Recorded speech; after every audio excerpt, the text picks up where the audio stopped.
Yu Wenming held out 3 so-called magical artifacts for me to choose from. The first was a calligraphy brush. The wood was worn smooth, the grain fading from years of heavy use.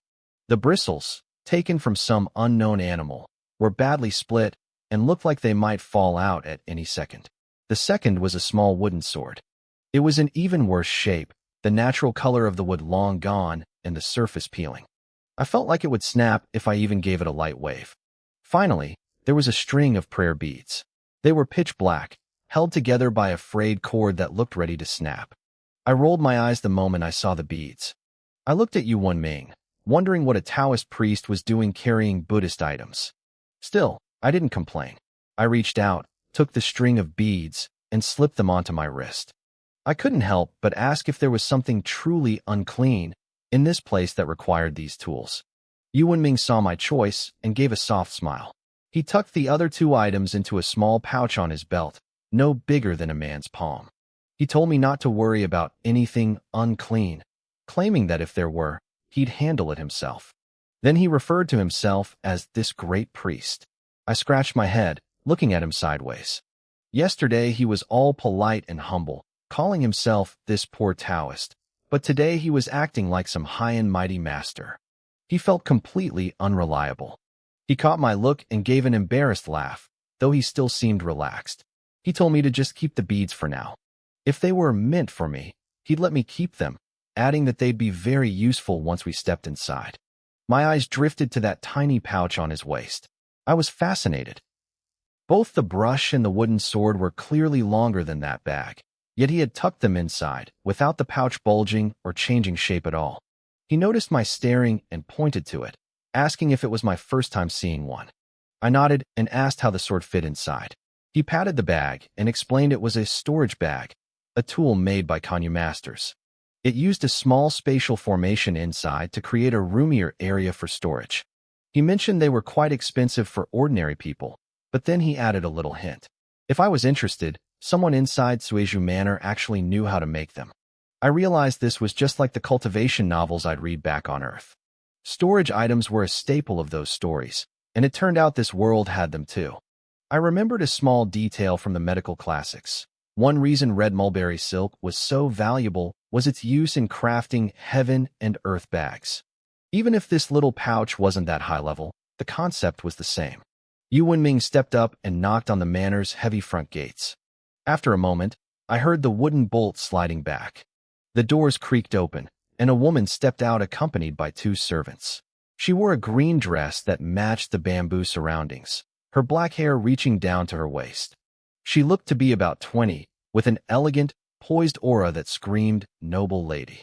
Her face was clouded with worry, but she relaxed slightly when she saw Yu Wenming.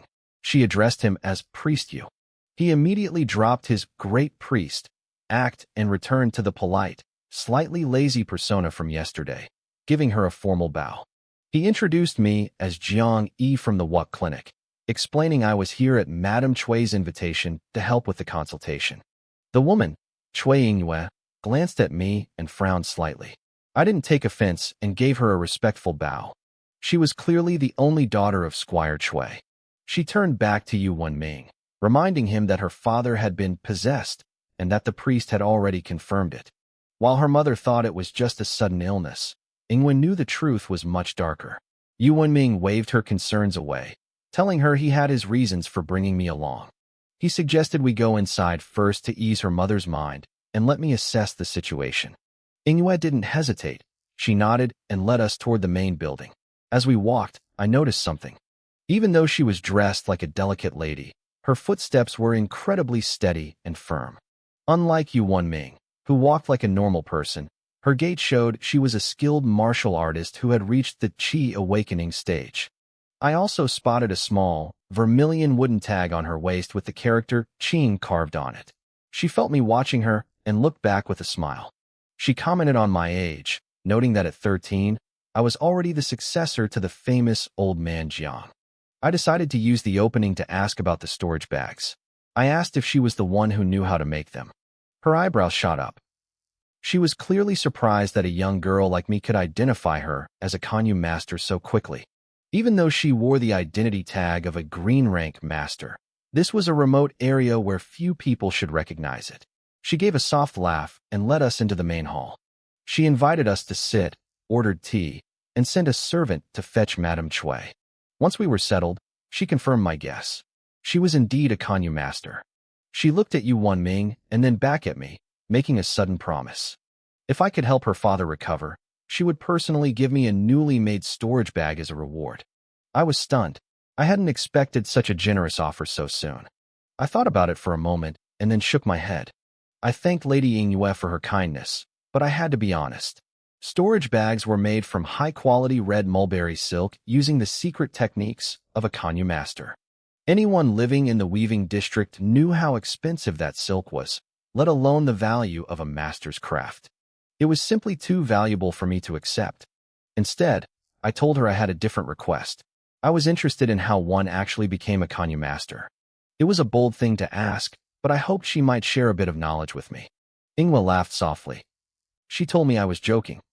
The red mulberry silk from this district was one of the 5 essential materials used by the empire to make these bags, and her family's estate, Seju Manor, was famous for producing the highest quality. Since they produced it themselves, the material cost didn't matter to her. She even had some ready to use right now. She took a sip of her tea and looked at me intently. She noted that since I was interested and had already reached the 10th stage of Qi awakening, I already met the prerequisites. She promised that if I succeeded in helping her father, she would tell me everything I wanted to know. Just as I was about to thank her, a group of servants emerged from the back hall. A middle-aged woman followed them, her face etched with worry. As soon as she saw Yu Wanming, her expression brightened like she had just found a savior. She cried out, calling him Daoist Yu and telling him how glad she was that he had arrived. This was Madame Chui, the lady of the manor. She didn't actually believe in ghosts or demons. The weaving district had been peaceful for 100 years, so she couldn't wrap her head around her husband being possessed. However, her daughter, Yingyue, was a different story. Yingyue was decisive and capable. Honestly, she was already running the manor. Madame Chui couldn't argue with her. For half a month, Yingyue had tried everything to wake her father, but nothing worked. When Yu Wanming showed up nearby, even though he looked like a total fraud, Yingyue had spoken with him and decided to let him help. She was the one who suggested bringing me along as well. Madame Chui looked at me, a 13-year-old girl, with total confusion. She asked Yu Wanming who I was. He calmly introduced me as the granddaughter of the famous old man Jiang and said I was here to examine the master of the house. Madame Chui looked skeptical. She asked if a little girl like me could really handle this. In my head, I was screaming, "Of course I can't." I had only been studying medicine for a year. From their conversation, I gathered that the master had been unconscious for 2 weeks with symptoms that sounded like a curse. I knew right then that I couldn't solve this. I figured I'd just take one look and then tell them they needed my grandfather. A soft cough broke the tension. Yingyue led her mother aside and signaled for us to head to the attic bedroom. As we walked, Yingyue leaned toward Yu Wanming, her voice low and respectful.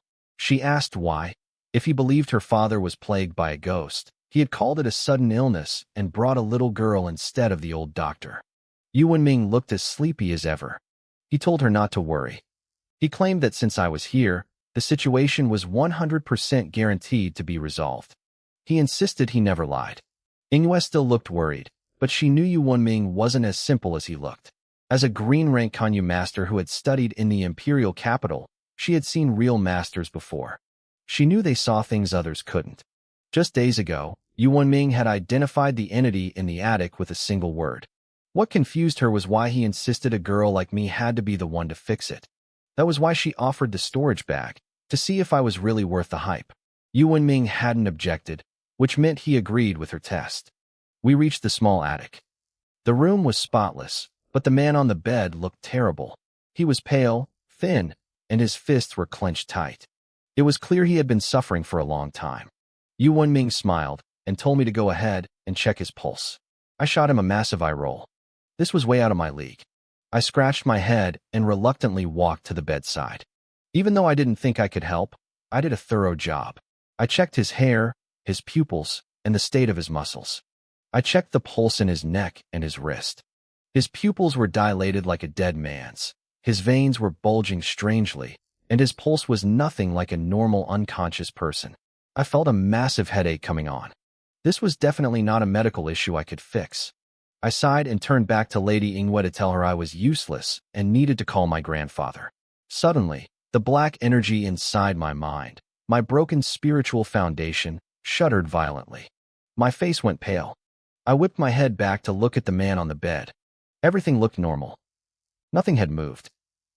Yu Wenming was still acting sleepy, but Ingwe had pulled out a silk thread with a crystal attached to it. The crystal was swaying slightly. She saw the look on my face and realized I had felt something too. Madame Chui panicked. She saw our faces change and demanded to know what was happening to her husband. I looked at her, my heart racing, not knowing what to say. I blinked and looked over at Yu Wenming. He was as calm as ever, acting like he didn't have a care in the world.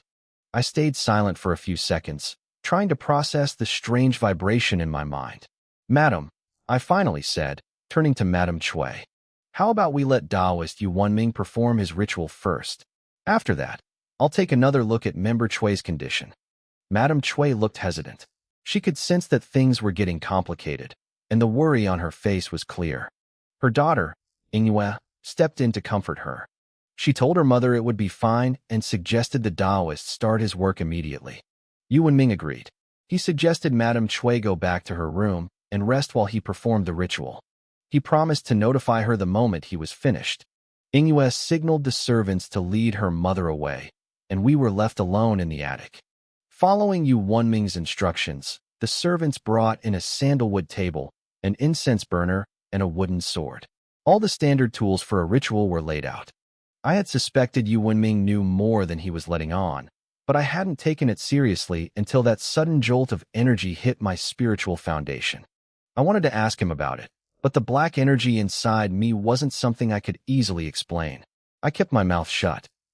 Ingwe had been watching me closely. She walked over as Yu Wenming started his preparations. You felt that vibration just now, didn't you? She asked. I nodded. It felt like a ripple on a calm lake. What was that? She began to explain things I had never heard before. She talked about the 5 major arts, the path of fishing, the path of suppression, the path of medicine, the path of talismans, and the path of qi. It was my first time hearing how these cultivation systems were categorized. Ingwe herself belonged to the school that studied the path of fishing, which dealt with the very fabric of space. She told me that the world we live in is just one layer of space formed at a specific depth. She even showed me her storage bag, explaining that these items work by anchoring small, isolated pockets of space that don't merge with our world. What does this have to do with your father? I asked, staring at the bag. That's why I'm sure he's possessed, she said, looking toward the bed. The entity haunting him is hiding in a separate, tiny space. It's anchored to him, but floating around him. My skills aren't enough to find it. I can only sense it when it passes through a depth close to ours. She sighed, looking defeated. I don't even know what that thing is. Only Taoist Yu Wenming has the power to drag it out. We both turned to look at the expert. Yu Wenming was currently dancing around like a madman. He was waving his wooden sword randomly and muttering words that sounded like gibberish. It didn't look like a ritual, it looked like a comedy act. Ingwe's lip twitched, and I couldn't help but roll my eyes. I wondered if this guy was actually a fraud. We were supposed to be saving a man's life, and he was playing around. Suddenly, Yu Wenming got bored. He tossed the wooden sword onto the table and grumbled. Forget it, forget it. I'm really not cut out for this theatrical stuff. He beckoned me over. I sighed, regretting that I had ever let him talk me into this mess, but I walked toward his makeshift altar anyway. Taoist, you better actually have a plan, I whispered. I'm just a doctor. This isn't what we agreed on. Yu Wenming just smiled. He reached into his bag and pulled out a brilliant golden talisman. The writing on it was so intricate, it looked like it was alive. I could faintly make out the character for destroy. Without saying a single word, he snapped his fingers, creating a spark that lit the paper on fire. He dropped the burning talisman into a bowl of clear water. Surprisingly, the fire didn't go out. The red ink from the paper detached from the ashes and began swimming in the water like a tiny red dragon. I could have sworn I heard a faint roar coming from the bowl. Take this water into the room, Yu Wenming said, handing me the bowl. Splash it onto Member Chui. I stared at the swirling red energy in the water. Why me? Why don't you do it? I have to stay here and manage the altar, he said smoothly. Besides, you're the one who needs to get close to the source of the illness. Don't worry. Just go. I stared at the swirling red energy in the bowl, my heart hammering against my ribs. Part of me thought this was all a scam, but looking at that glowing water, I started to believe it might actually work. I turned around and walked toward the small attic room where Member Chui was resting. Remember, Yu Wenming called out behind me, his voice unusually sharp. The moment you splash the water, if anything happens, don't hesitate. Run out immediately. I felt my face twitch. I was just a young girl in her teens, yet here I was, being sent in to do the dangerous work. It felt wrong, but I knew Yu Wenming wasn't just some random traveler. He was a cultivator, a man who walked the path of immortals. Someone like him didn't need to lie to a commoner like me. I pushed the door open and stepped inside. The second my foot crossed the threshold, the door slammed shut behind me with a heavy thud. I jumped, spinning around to grab the handle, but it wouldn't budge. Miss Jiang, do not be afraid. Yu Wenming's voice echoed directly inside my head. Follow my instructions. Once this is over, there will be a great opportunity waiting for you. I wanted to scream. I didn't want an opportunity. I just wanted to get out of this room alive. My hands shook as I carried the bowl toward Member Chui's bed. I could feel a faint, cold energy shifting inside my own body, like black smoke swirling in my broken cultivation base, but it didn't seem to react to the room. I took a deep breath and threw the water. The moment the liquid hit Member Chui's body, a blood-curdling shriek ripped through the air. It didn't sound human. Suddenly, the black energy inside me began to thrash violently, clawing to get out. My skin crawled with goosebumps. Right there on the bed, a horrific figure began to claw its way out of thin air. It was a translucent, humanoid shape shrouded in black mist. Half of its body was shattered, its features twisted into a mask of pure agony and rage. It looked like it was crawling out of a hole in reality itself. You damn priest. You crazy woman. The monster roared, its voice sounding like it was rising from the depths of hell. This is a ring-destroying talisman. You lunatics actually used something that can annihilate a pocket dimension just to deal with me? I'll kill you. I'll tear you apart. I didn't wait to hear the rest. I turned and bolted for the door. I grabbed the handle and pulled with everything I had, even using my small medicine hoe to pry at the frame, but it was sealed shut by some invisible force. I looked back. The shadowy figure was staring at me with eyes full of pure malice. Little girl, it hissed. I'm going to rip your limbs off one by one. I want to hear you cry while I eat your flesh and organs in front of you. You and that priest are both going to die. The ghost lunged at me like a black cloud of death. Use the prayer beads I gave you. Yu Wenming's voice shouted in my mind. I didn't think. I ripped the beads off my right wrist and thrust them forward. Before the ghost could touch me, the string snapped. 8 beads fell to the floor, but the 9th stayed suspended in midair. It burst with a blinding, holy light that sent the ghost flying back. How is this possible? The ghost gasped, staring at the glowing bead in shock. Then, its gaze shifted to me, turning predatory. Wait, you, a little girl, are also a practitioner of the demonic path. I couldn't even process what it was saying. To me, its voice was just a series of terrifying, distorted howls. I stood there, paralyzed, watching as the creature slowly regained its senses. It stared at me, its red eyes flickering through the thick black mist. You actually have a demon seed, the ghost muttered. If I had known there was such a perfect vessel nearby, I wouldn't have wasted my time trying to possess that talentless mortal. That priest outside must have been using a treasure to hide your presence from me. The ghost seemed to realize what had happened. It had been hiding in a tiny pocket dimension, thinking it was safe, until Yu Wenming blasted it with that talisman. The attack had destroyed its sanctuary and nearly killed it. It figured the priest was too scared to come in himself, so he had sent a weak girl to finish the job. But then it looked at the floating bead again. Its eyes filled with greed. It seemed to think the only reason I had any power at all was because of that bead. It believed the bead was the treasure it had spent 1,000 years searching for in this remote place. I backed up until my spine hit the locked door. I scanned the room, looking for any way out, but every window was sealed. I was trapped. Taoist, help me. I screamed in my mind, my heart breaking with terror. I was on the verge of tears, ready to break down and sob. But there was no answer. Yu Wenming remained silent, and I was still stuck in the room with a monster that wanted to eat me alive. I couldn't hear a single sound from outside the room. If I hadn't been pressing my back against the door, I would have collapsed from the shaking. My legs were like jelly. I didn't have an ounce of strength left in me. Don't waste your breath calling for that guy, Goe Wu said, his voice raspy and broken, like grinding stones. I've isolated this entire space. Not a single word is getting out. He stared at the floating prayer bead, his eyes filled with a greedy, calculating light. I looked at him, and my heart sank into my stomach. I was going to die. Again. I realized then that I had been far too trusting. I made a silent vow. If I ever got a third chance at life, I wouldn't just lose my kindness. I wouldn't trust a single soul ever again. Don't worry, Goe Wu muttered, his red eyes flickering. Once I finish refining this Buddha bead, I'll borrow your skin for a while. Your soul will vanish instantly. You won't feel a thing. The black mist around him began to boil. Thick, stone-like tentacles erupted from his body, writhing toward the dark light of the bead. The room was deathly silent, save for the monster's heavy, hungry breathing. The moment his tentacles touched the bead's glow, the light vanished. Then, without warning, the bead let out a terrifying, violent suction. Oddly enough, I didn't feel a thing. Neither did the unconscious old man Shui on the bed. The force was aimed solely at Goe Wu. Goe Wu didn't panic. Instead, he let out a shrill, mocking laugh. I knew you'd try that. You want to absorb my life's energy? Dream on. The outer layer of his black tentacles instantly crystallized into a hard shell.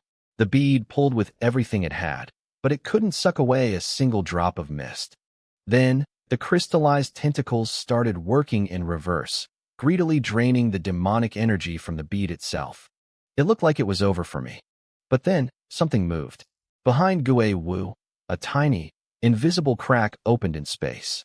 A deep blue talisman drifted out, covered in vibrant red cinnabar ink that seemed to pulse with power. Lock, a voice whispered. Thick, ghostly blue chains exploded from the talisman. One massive chain punched straight through Goe Wu's chest from behind. Thousands of smaller blue chains followed, weaving through his limbs and pinning him in midair. Goe Wu's triumph turned to pure terror. He looked at the chains sticking out of his chest and realized he was finished. First the ring-extinguishing charm, now the heaven-locking talisman. Goe Wu screamed, his voice filled with desperate rage. You priest, what kind of lunatic are you? His crystallized tentacles shattered into dust. With his defense gone, the bead's suction power skyrocketed. Goe Wu was trapped, his energy spiraling out of control. He let out one final, bitter roar before his body was sucked into the bead. In 3 seconds, he was gone, completely erased. The blue chains retracted into the talisman, which burst into green flames and vanished without a trace. The prayer bead stopped glowing and turned back into a plain, dull black object. It floated gently through the air and landed right in my hands. I stood there, completely stunned. I looked down at the bead, my mind racing. What the hell just happened? As my fingers touched it, a faint warmth flowed into me. It felt exactly like the wisp of black energy in my dantian. Suddenly, my inner cultivation, which had been stuck since I reached the chi gathering stage, jumped forward a notch. It's gone. I blurted out. It is. I jumped. Yu Wenming was standing in the corner of the room in his gray robes. He coughed, looking a bit embarrassed, as if his grand entrance had been ruined by my sudden outburst. That ghost was full of malice, Yu Wenming explained. What entered your body was the pure essence left over after the bead refined him. As for the rest of his energy, well, it's been dealt with. I didn't hear a word he said. I just stared at him, my eyes wide, screaming a silent question. Why did you put me through that? Yu Wenming rubbed his chin, looking uncomfortable. He knew he played me a bit too hard. He looked at the bed and waved his hand. A gentle breeze brushed past, and old man Chui's face instantly regained its color. The bulging, black veins on his neck receded and vanished. When I leave, just wake him up, Yu Wenming said, turning toward the door. He paused and looked back at me. You have a fate with that bead. Keep it safe. If you ever manage to leave this mundane world, try to find the other 8. There are 9 of these, I whispered. I looked at the small black object in my palm. I wasn't thinking about how powerful it was. I was thinking about how it had devoured a terrifying monster in 3 seconds flat. Was this treasure a blessing, or was it a curse waiting to happen? I looked up to ask, but the room was empty. He was gone. Yuan Ming was gone. The room felt cold and empty, the silence heavy in the air. I let out a long, shaky sigh and leaned against the wall to steady myself. My legs were still weak from the surge of energy. I knelt down and crawled toward the spot where the string had snapped, carefully picking up the 8 scattered beads one by one. They looked dull now, just ordinary black stones, but I tucked them away with a sense of dread. I walked over to the bed and checked on old man Shui. He was breathing steadily. I took a deep breath, composed myself, and pushed open the heavy attic door. Chui Yingwei was waiting right outside. The moment she saw me, she rushed forward, her eyes red and frantic. She grabbed my sleeve, her voice trembling as she asked how her father was doing. Before I could answer, a loud, familiar cough echoed from inside the room. She froze. Then, she pushed past me, sprinting to the bedside. Seeing her father awake after weeks of unconsciousness sent her into a state of pure joy. She started shouting for the servants to call Madame Chui. I stood in the doorway, watching them. I didn't mention the ghost. I didn't mention Yuan Ming. Those things belonged to a world far above the reach of ordinary people. I told her it was just a case of blocked qi and sudden emotional distress. I told her he just needed a few days of rest. It was a lie, but it was a kind one. Chui Yingwei bowed deeply to me, her face full of gratitude. She called my medical skills exquisite. I felt a pang of guilt and tried to give credit where it was due. I told her she should really thank the priest, Yuan Ming. She looked at me with total confusion. She asked me who I was talking about. I froze. I looked past her into the small courtyard outside the attic. The altar was gone. The little table was gone. Even the ashes from the burnt spirit paper had vanished without a trace. It was as if no one had ever been there. I stumbled over my words, trying to explain that a young priest had come with me this morning. She just smiled and shook her head. She said she remembered me arriving, but she didn't recall anyone else. She mentioned seeing a young man walking away when I opened the door, but she didn't seem to think he was important. Chills ran down my spine. Yuan Ming hadn't just cleaned up the physical mess. He had rewritten the memories of everyone in the villa. Only I was left with the truth. By evening, I had collected my medical fee and was ready to head back to the clinic. As I reached the main gate, Chui Yingwei ran out to stop me. She hadn't forgotten her promise. She told me that since I had saved her father, she would give me a storage bag for free. She was a fish seer, and she had the skills to craft one. She told me she had plenty of high-quality red mulberry silk in stock and asked me to wait half a month for it to be finished. I nodded, my mind racing. A storage bag was a treasure I could only dream of. But then she went further.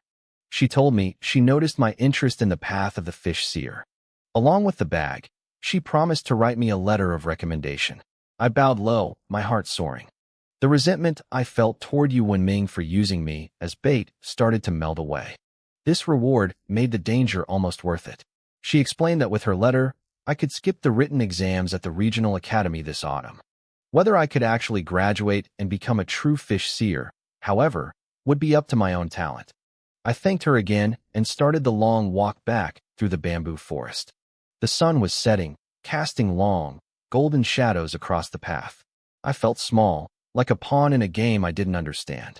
High above me, far beyond the clouds, the man I knew as Yuan Ming was flying through the sky. He wasn't wearing his priest robes anymore. He looked lazy and casual, his hands tucked behind his back as he stepped across the air like it was solid ground. His real name was Yu Wenguang, a great heavenly sovereign whose power was beyond comprehension. An old man in purple robes flew beside him, looking stressed and miserable. The old man complained that Yu Wenguang was being too reckless. He warned that using a heaven-locking talisman in a place like this could have wiped the entire county off the map. Yu Wenguang just shrugged. He didn't care about the rules. He told the old man that a dangerous demon cultivator was hiding down there, a ghost who had somehow escaped heavenly punishment using a reincarnation seal. If he hadn't used the talisman to trap him, the monster would have fought to the death and caused even more destruction. The old man went quiet, his expression turning grim. They both knew something big was happening. The falling star from a year ago was just the beginning. The world was changing, and the forces of the 6 paths of reincarnation were beginning to stir. I was just a girl in a small town, but I was already holding one of the keys to the coming storm. The ancient monster had been clever.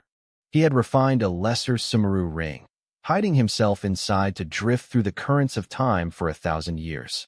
He calculated everything, floating through the void until he reached Nanshan County.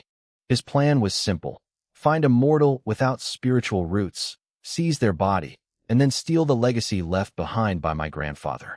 Yu Wenguang's face was cold as he pieced the clues together. He wasn't the lazy priest anymore. He looked like a god deciding the fate of the world. He told the old man in purple that these legacies weren't for just anyone to take. The old man nodded, his voice commanding and sharp. He promised to have the saint-rank masters across every continent keep watch. If any more of these hidden parasitic ghosts were found, they would be executed on the spot. Suddenly, Yu Wenguang's cold expression vanished. He went back to his relaxed, lazy self. He sighed, complaining that he'd been traveling for decades and still had 2 treasures left that he couldn't find the right owners for. The old man looked at him, confused. He reminded Yu Wenguang that he had already found 9 destined ones centuries ago and given away his gifts. Yu Wenguang just chuckled. He explained that those destined ones were all cursed with terrible luck. Most of them died young. 3 were already gone, so he had to take his treasures back. His smile grew wider as he thought about me. He mentioned a girl named Jiang Yi back in that small town. Me, and how I had looked at him with that "you totally screwed me over" expression. He admitted that he'd barely managed to give me the gift before realizing that unlucky old ghost was hiding there. If he hadn't stepped in, I would have been dead the second he walked away. With a wave of his hand, he decided it was time to head back home. The old man was overjoyed. Getting this great heavenly sovereign to stop wandering was usually impossible. In a flash of light, they both vanished, leaving no trace behind. Back in the village, the night was quiet. Old man Shui was fast asleep, and the lights in the houses had all gone out. I stood by my window, staring at the dark sky. My mind kept drifting back to what happened in the bamboo forest. I had to be honest with myself. I thought that since I had already died once in my past life, I would be calm in the face of danger. I was wrong. When that horrifying ghost stood before me, I was pathetic. I spent the whole time shaking, unable to even move a muscle. If the priest hadn't shown up, I would have been eaten alive. "I'm too weak," I whispered to the empty room. My heart was fragile, my body was thin, and my cultivation was a disaster. In the Great Han Empire, gifted children start training at 8 years old. They usually break through the first stage, the 10-breath realm, within 6 months. Some wait until they are older, like 13 or 14, but even then, the talented ones can break through in a month or 2. Then there was me. Because my dantian was damaged and my spirit base was shattered, it took me half a year just to complete 1 cycle of energy. My future was supposed to be a dead end. The goal of every martial artist is to reach the Qi-Si stage. It's like gathering tiny streams of energy into a massive ocean. True masters train until breathing in energy becomes a natural habit. They do it while eating, walking, and even working. It gives them endless stamina and strength. I wasn't sure how strong my grandfather had been, but his guidance was brilliant. He taught me a technique called fine silk control, but it required constant energy flow. I had practiced until I could maintain it almost all the time, except when I was asleep.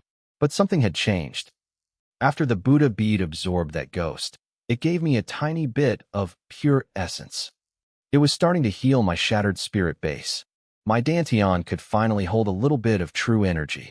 I tried to gather the faint black mist that appeared during my meditation into my dantian, but it vanished the moment it touched it. I laughed at myself. I was being greedy. The truth was, I could finally progress again. That black mist allowed me to use my grandfather's techniques even better than he could, at least for a few moments. There was another path, body refining, but I ignored it. That path required a mountain of rare treasures to turn your skin and bone into a weapon. I didn't have that kind of money. As the night grew deeper, I closed my eyes and started my breathing exercises. I focused everything on trying to keep the energy moving even as I drifted off to sleep. I wanted that habit to stick, even in my dreams. The hours ticked by in the silence. When the first light of the morning sun hit the window, I opened my eyes. A jolt of excitement ran through me. I checked my internal energy and realized I had done it. I had maintained my cultivation throughout the entire night. I was surprised to find true energy flowing through my meridians, steady and undrained. It meant that even while I slept, my breathing exercises hadn't stopped. The technique had finally become a habit, as natural as breathing itself. Maybe it was the lingering effect of that life or death crisis, or perhaps it was just the result of my hard training. My mind drifted back to Priest Yuan Ming. Before he left, he told me that if I ever had the chance to leave this mundane world, I should look for the other 8 Buddha beads. Yesterday, I had taken the 9 scattered beads and restrung them using a flexible cord. I could clearly sense which one was the mysterious treasure. I slid the bracelet onto my left wrist and stepped out of my room. I headed toward the wash basin, but I noticed Old Man Chui's door was already wide open. The room was empty. Outside, the morning sun touched the horizon. Mountain birds chirped among the clouds. In the southern reaches of the Great Han Empire, spring meant the snow was already vanishing. The climate here was warm and pleasant. I walked toward the riverbank. I knew exactly where he was. There, standing on the embankment of the Zhejiang River, was the old man. He wore a simple cap and a light robe, leaning on his wooden staff. He stood tall, listening to the gentle rhythm of the water hitting the shore. The morning light brushed against his face before dancing across the ripples of the river, flowing east toward the distant Nanshui. I approached him quietly. A few months ago, after receiving a letter from the capital, he had fallen gravely ill. Since his recovery, he hadn't come back to the river. I knew he was suppressing his longing. Coming here meant facing the memories he wasn't ready to let go of. We stood there together in silence, watching the water flow. For a moment, it felt like the old days, back when he had first pulled me out of this very river. The silence lasted until the town began to wake up.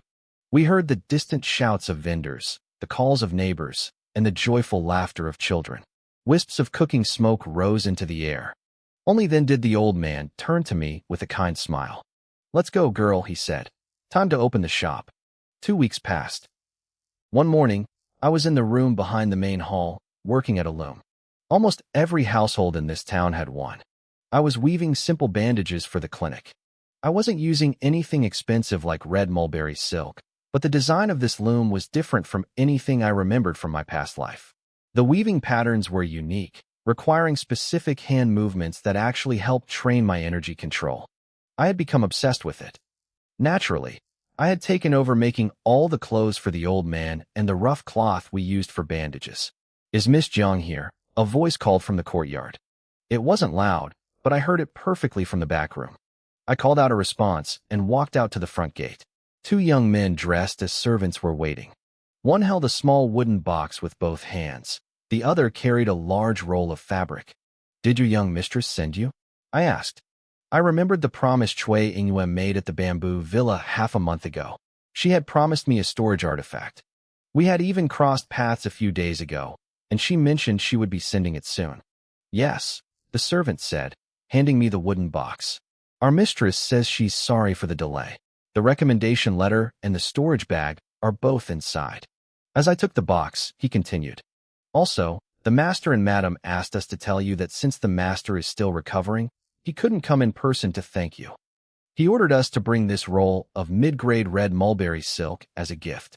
He looked a bit apologetic. "High-grade silk is strictly regulated by the government and can't be taken out easily. We hope this mid-grade silk shows our gratitude."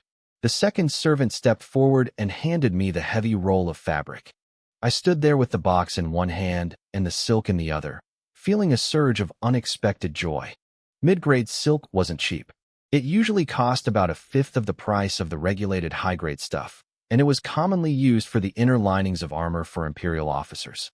Compared to a rare storage bag, it wasn't the most valuable thing in the world, but it was still a very generous gift.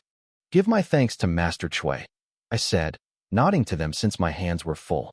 They bowed and went on their way. I went back to the counter and set the silk down. I opened the box to find a small storage bag decorated with faint, dark red silk patterns. Beside it was a letter. The envelope bore the official seal of the Qingpin inspector and Shui Yingyue's personal stamp.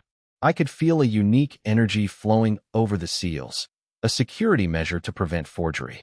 The storage bag was a pale green, just like the silk I had just received. The dark red patterns on the bag were much more prominent than the ones on the fabric roll. That was the hallmark of red mulberry silk. When you first harvest it, the silk is white. The red patterns only appear through specific weaving techniques.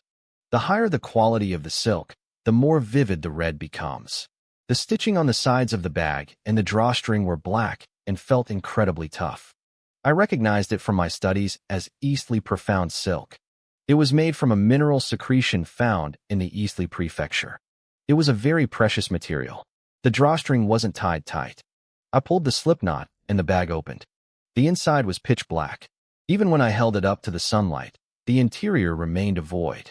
I touched the opening and channeled a bit of my true energy. Just like looking into my own mind during meditation, I projected my consciousness inside. The space was a perfect cube, about 10 feet in each direction. It was completely empty. I took the letter and dropped it toward the opening. It didn't fall to the bottom of the bag like a normal object. Instead, it vanished into the void. The letter didn't hit the bottom. Instead, it slipped right through the gray side of the bag and vanished. I kept pushing my true energy into the fabric, and the letter reappeared inside the void, moving exactly where I wanted it to go. The space inside wasn't dark at all. It was actually quite bright, as if it had its own light source that didn't need the sun. I couldn't help but marvel at it. I had never seen anything like this before, let alone imagine how it worked. I looked closer at the interior walls. Faint, flickering runes began to surface on the 6 gray faces of the cube, looking just like the paper talismans Taoist priests used. Even the drawstring on the outside was covered in tiny, microscopic symbols. I remembered what Shui Yingyue told me. These bags work by slowly shaving off tiny amounts of energy from the spatial walls to power the drawstring, which anchors the space to our world. The bag then absorbs spiritual energy from the void to repair itself. It was a perfect, self-sustaining loop. If the drawstring broke, the bag would just lock shut. But if the internal structure failed, the whole space would collapse, and everything inside would be shredded by the void. It was terrifying and brilliant. This was a priceless treasure. I knew right then I had to keep it hidden and never let it out of my sight. I had just finished stashing the bag and the silk when Old Man Shui returned. He walked with a cane, a single carp dangling from his other hand. Just a few months ago, he was climbing mountains to gather herbs, his eyes sharp and his steps like a predator's. Now he was stumbling. He looked so much older. Summer faded fast. I used the red mulberry silk to sew him a new green robe and made myself a simple light green shirt with the leftovers. But the new clothes didn't bring him health. Old Man Shui had been bedridden for weeks. It was the classic tragedy, the physician who couldn't heal himself. His body was like a cluster of long-dormant volcanoes, all erupting at once. The fact that he was even alive was a miracle.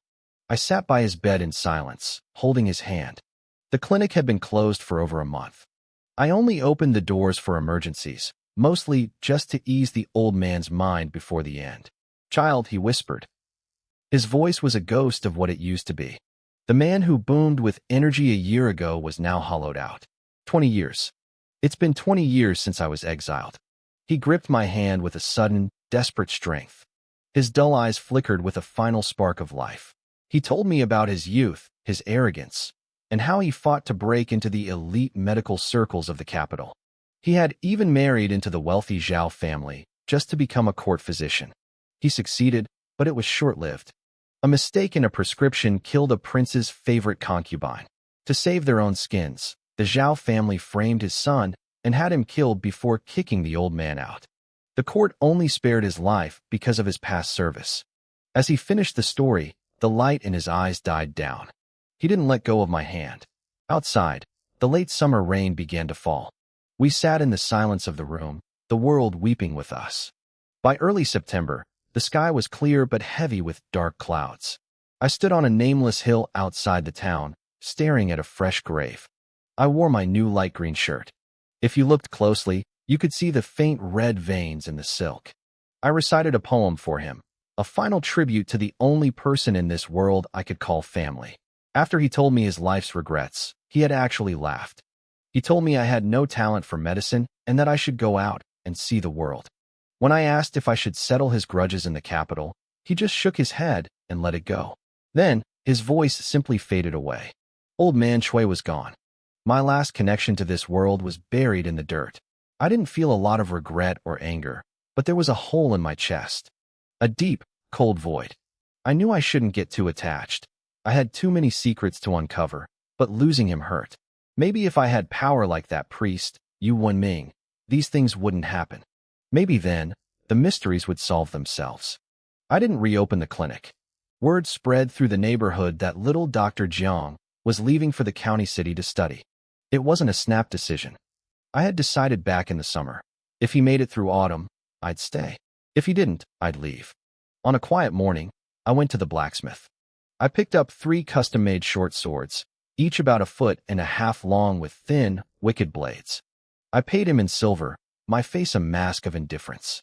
I bought some supplies at the market, packed my things, and prepared to leave the only home I knew. To the residents of our small town, it didn't look like old man Chui's death affected me much. But the neighbors who actually knew us saw the truth. When the old man was alive, I was a girl who laughed and joked. Now, I was like a completely different person. I spent my final days in the clinic preparing. I took the remaining herbs, mostly bone-strengthening grass, blood-stanching stalks, and wild jar flowers, and processed them into medicines for trauma and detoxification. I packed some into my physician's bag and tucked the rest into my storage bag. I took the 3 short swords I'd commissioned. 2 went into the storage bag. For the third, I wrapped the hilt in red mulberry silk and tied the other end to my wrist guard. I slid the blade into a leather sheath at my waist, ready for a quick draw. I gathered every other scrap of useful gear I owned and sealed it all away. This was my first time leaving G-Town.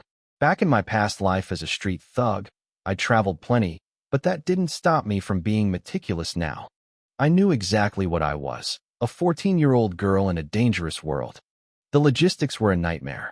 There were few official roads between the Empire's towns, though Ji-Town had a military route leading to Nanshui County. To get from there to the capital of Nanshan Prefecture, I'd have to cross 2 more counties, a journey of over 1,000 miles. Crossing county borders required official travel permits. The gaps between these counties weren't empty. They were prefecture zones, wild lands where the law didn't reach. They were crawling with predators, bandits, and rumors of man-eating demons. Since I'd buried old man Chui so quickly, I didn't have the months needed to wait for a legal permit. I turned to Chui Yingyue for advice on how to reach the academy in time. Her answer was simple: join a merchant caravan. The Great Han Empire strictly controlled the movement of people, but caravans and security escorts were the exception. The empire needed the taxes they paid to maintain the relay stations every 30 miles. If a traveler needed to bypass the red tape, they just hitched a ride with a caravan and passed through the gates under their name. It wasn't a perfect plan. Caravans were slow, covering maybe 90 miles a day, even less in bad weather. It would take me at least 10 days to reach the capital. Plus, their routes didn't always line up. I'd have to switch caravans halfway. Chui Yingyue handled the arrangements. I joined the Chui family caravan heading through Nanshui and Jianyong until we reached Yongnan County. I was officially listed as their traveling medic. However, once we hit Yongnan, the Chui caravan would head west by river, while I needed to go north. Yingyue promised to hand me off to another northern-bound caravan led by an acquaintance of hers. I wasn't thrilled about joining strangers in a distant county, but I told myself I'd cross that bridge when I got there. I wasn't some delicate lady. I was a scrappy medic with a blade at my hip. The day of departure arrived. I locked the doors of the Wuk clinic for the last time and headed to the assembly point. Yingyue gave me a few final instructions and said her goodbyes. The caravan leader was a burly man named Zhang Lianqing. I knew him well. He was an old martial artist from the local hall. His students were always coming to my clinic with broken bones, so he greeted me with a warm, respectful grin. I recognized nearly half the 100 people in the group. It made the first leg of the trip feel a lot safer. As the caravan creaked across the town's stone bridge, I looked back one last time. I didn't know then that when I finally returned to this town 100 years later, the world would know me by two very different, very terrifying names. The rainy season had given way to the dry heat of early autumn. The sky was a brilliant, cloudless blue, perfect weather for travel. We bypassed the main gates of Nanshui and Jianyong, pushing straight for Yongnan to save time. But as the saying goes in the prefecture, if nothing is going wrong, something is about to. On the sixth day, we crossed the border of Jianyong and entered the wilds. That was when the trouble started. We had just crossed into the new county territory when things went south. A scout from the front of the caravan came galloping back, his face grim. He leaped off his horse and whispered something urgent to our leader, Zhang Lianqing. The big man's calm expression vanished instantly. His eyes widened, and he turned to the group, his voice booming like a temple bell. 23 wild boars ahead, he roared. And there's a beast king with them. Guards, weapons out. Everyone else, use the wagons as a shield. Form a circle. Women and the sick in the center. Get the horses to the rear. The mood shifted instantly. In these parts, wild boars were known as the mountain overlords. They were aggressive, stubborn, and traveled in packs. If a beast king was leading them, they wouldn't stop for anything, not even a tiger. The 30-man guard detail grabbed their spears and sabers, rushing to the front. The rest of us moved fast. In less than 15 minutes, the heavy freight wagons were locked in a protective ring.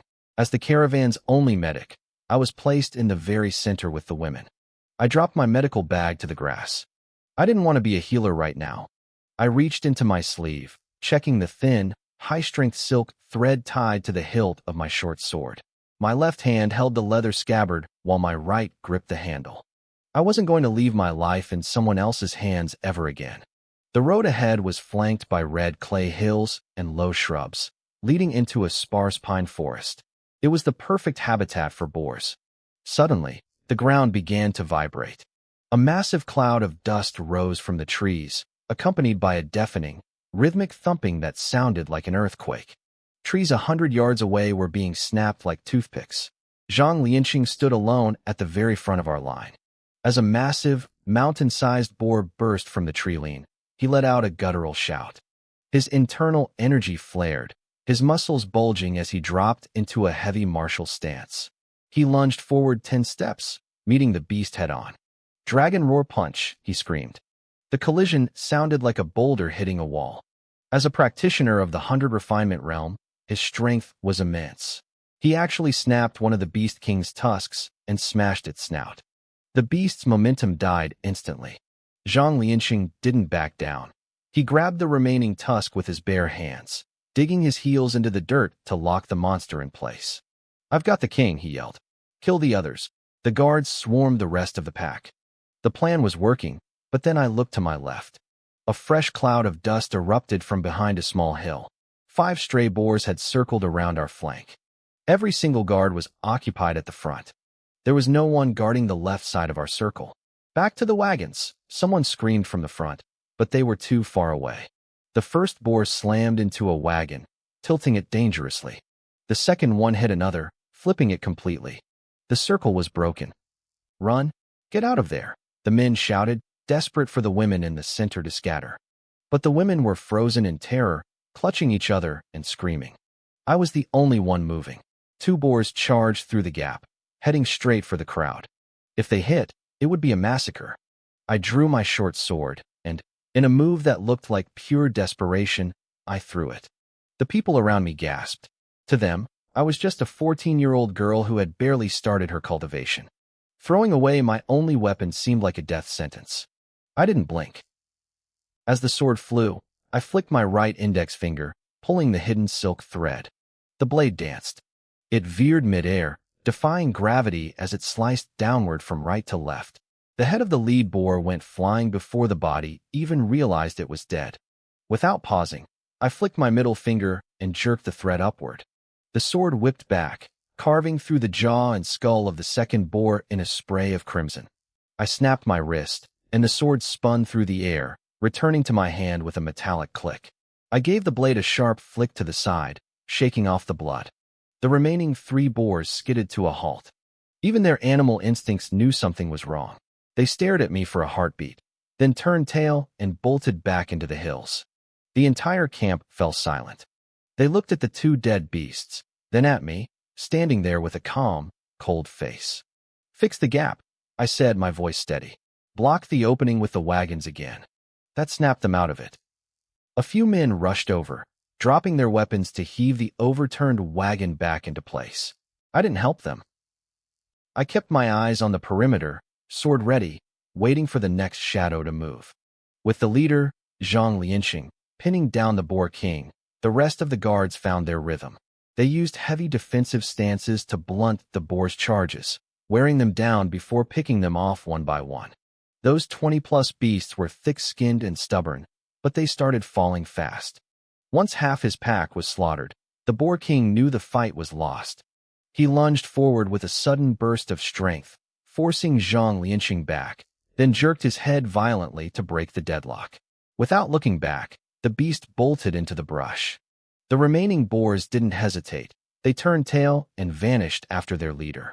The crisis was finally over. Thanks to solid tactics, we got off relatively easy. Only 2 guards were seriously injured, their thighs gored by tusks, while the other 20 or so escaped with minor cuts and bruises. Zhang Lianxing had pushed himself to the limit, using his dragon roar punch to match the Boar King's raw power, and his arm muscles were badly strained. I spent the next half-day treating them. Dealing with external trauma was second nature to me, and I had plenty of medicine packed away. By the time I finished bandaging the last man, the caravan was ready to move again. While I worked, Zhang Lianxing couldn't stop staring at me. He had heard the details of how I took down those 2 boars with just 2 strikes. He was stunned. He knew how tough those boars were. Their hides were like copper and their bristles like steel. Most cultivators at the Stone Skin stage struggled to even scratch them with small weapons like short swords. He couldn't wrap his head around how I'd done it. I didn't tell him the truth. Nobody could know. I had only succeeded because I was desperate.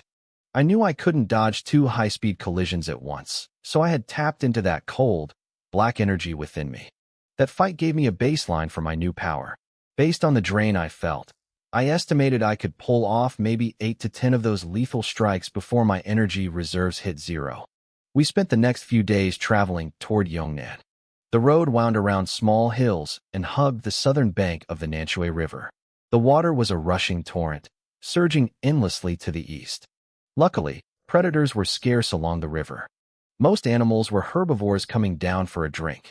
The few predators we did see were solitary hunters. They barked and growled to protect their territory, but none were brave enough to charge a caravan of 100 people. We were jumped 2 or 3 more times, but nothing compared to the boar attack.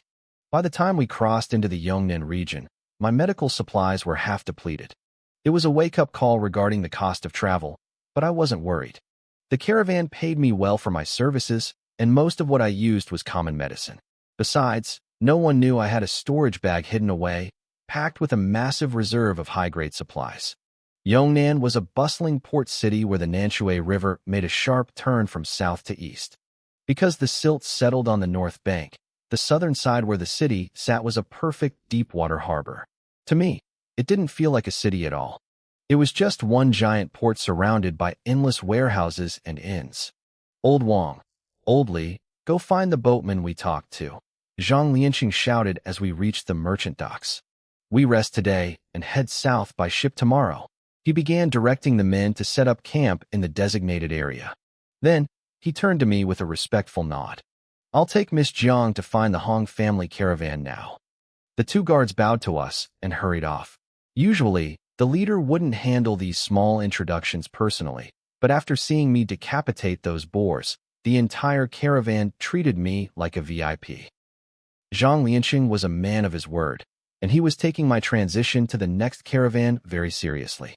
He led me through several rows of tents until we reached a larger camp flying a banner with a bold Hong character. After a brief exchange with the guards at the gate, a middle-aged man in tight black clothes stepped out. He had a short beard and a sharp, capable look about him. "Brother Zhang, I didn't expect you to come in person," the man said, smiling as he approached with a cupped fist salute. "Brother Liu, I'm here to ask a favor for a friend," Zhang Lianxing said, stepping aside to introduce me. "This is Miss Jiang Yi. She's a physician from Nanshui town heading to the prefectural capital. Our paths split here, so I was hoping she could join your crew as a traveling doctor. What do you think? If the river dragon Zhang Lianqing is asking, how could I say no? Lu replied smoothly. He turned his gaze toward me, curious.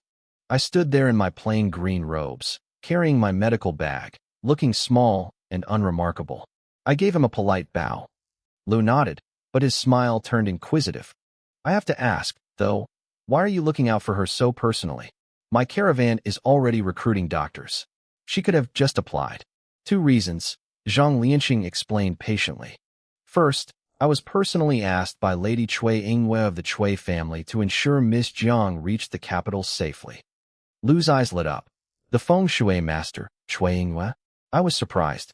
I knew Yingwe was influential back at the manor, but I didn't realize her name carried weight all the way out here.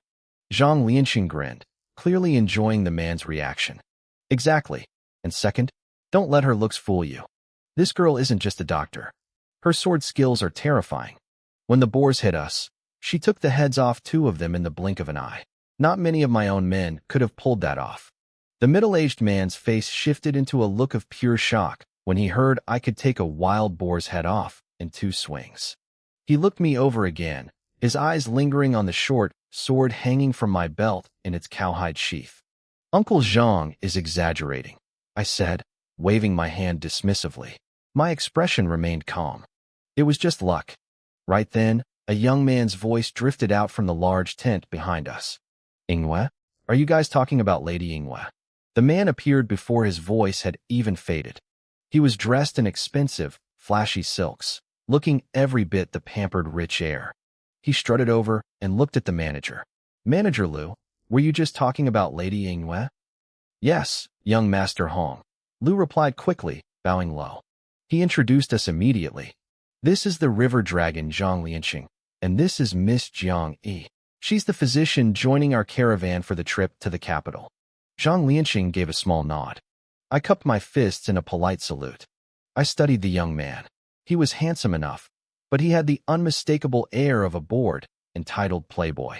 I noticed faint, ugly rashes and sores peeking out from his collar and sleeves. Based on my experience from my past life, I knew exactly what kind of man he was. He spent way too much time in brothels. You're a friend of Lady Yingwe? Young Master Hong asked, scanning me from head to toe. When he mentioned her name, his gaze turned predatory and uncomfortable. You're going to the capital too?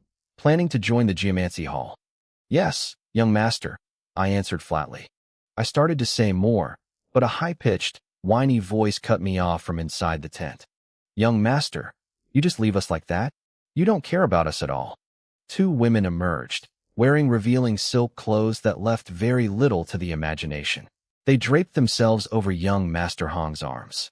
I just heard Manager Lu talking about Lady Yingwe, he said, his hands already wandering over the 2 women. He kissed one and squeezed the other, treating them like nothing more than living toys. Tell me, if I become a master geomancer, do you think Lady Yingwe will finally notice me? Young master, you only have eyes for her. What about us? The women pouted, playing along perfectly in front of all of us. You lot. He laughed loudly. You're definitely behind Lady Yingwe in the rankings. Manager Lu coughed loudly, clearly embarrassed by his master's behavior. Young Master Hong finally reined it in. Fine, fine. The girl can come. Manager Lu, handle it. He turned to head back into the tent, but stopped. He looked me up and down one last time, his eyes bloodshot and his smile full of dark meaning. Then, he disappeared inside. I felt a surge of trouble brewing, but I kept my face like a still pond. Inside, I was disgusted. In my past life, when I was a desperate thug, I had spent way too much time acting as a lapdog for entitled brats just like him. Zhang Lianqing was an old hand at reading people. He saw the tension, but knew there was nothing he could do. I'll leave her in your hands, brother, Zhang said to Lu. After Zhang left, Manager Lu personally led me to the women's tent area. He had a servant arrange a spot for me and reminded me that the caravan would depart at dawn. I thanked him, but I didn't go inside to sleep. Instead, I walked around the nearby tents to introduce myself to the other women. They were curious about a young girl being a doctor and treated me with surprising warmth. From them, I learned there was a commercial district nearby with pharmacies. Even though my medical bag was still half full, I wanted to restock. You never know when you'll need supplies on the road. The shops in Yongnan were packed along the only road leading to the city gate. Narrow alleys snaked between the buildings, leading to a maze of tiny wooden shacks. The shipping industry took up most of the space, so residents were forced to live on top of each other.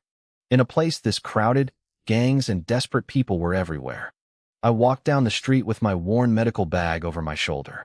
After days of traveling, my green robes were faded and dusty. I blended right in. I visited 3 different pharmacies, haggling aggressively with the owners until I had enough bandages, fever medicine, and blood-stanching powder to fill my bag. I was feeling pretty good as I stepped out of the last shop. Then I saw it. In a narrow alley, 2 men in caravan guard uniforms were cornering a woman. She looked like a simple, honest wife, her hair pinned up in a traditional style. She was crying out, struggling to get away. I slowed my pace, my eyes narrowing. Those weren't just any guards. They were wearing the uniform of the Hong family caravan. At that exact moment, the woman and the 2 guards looked up. They saw me.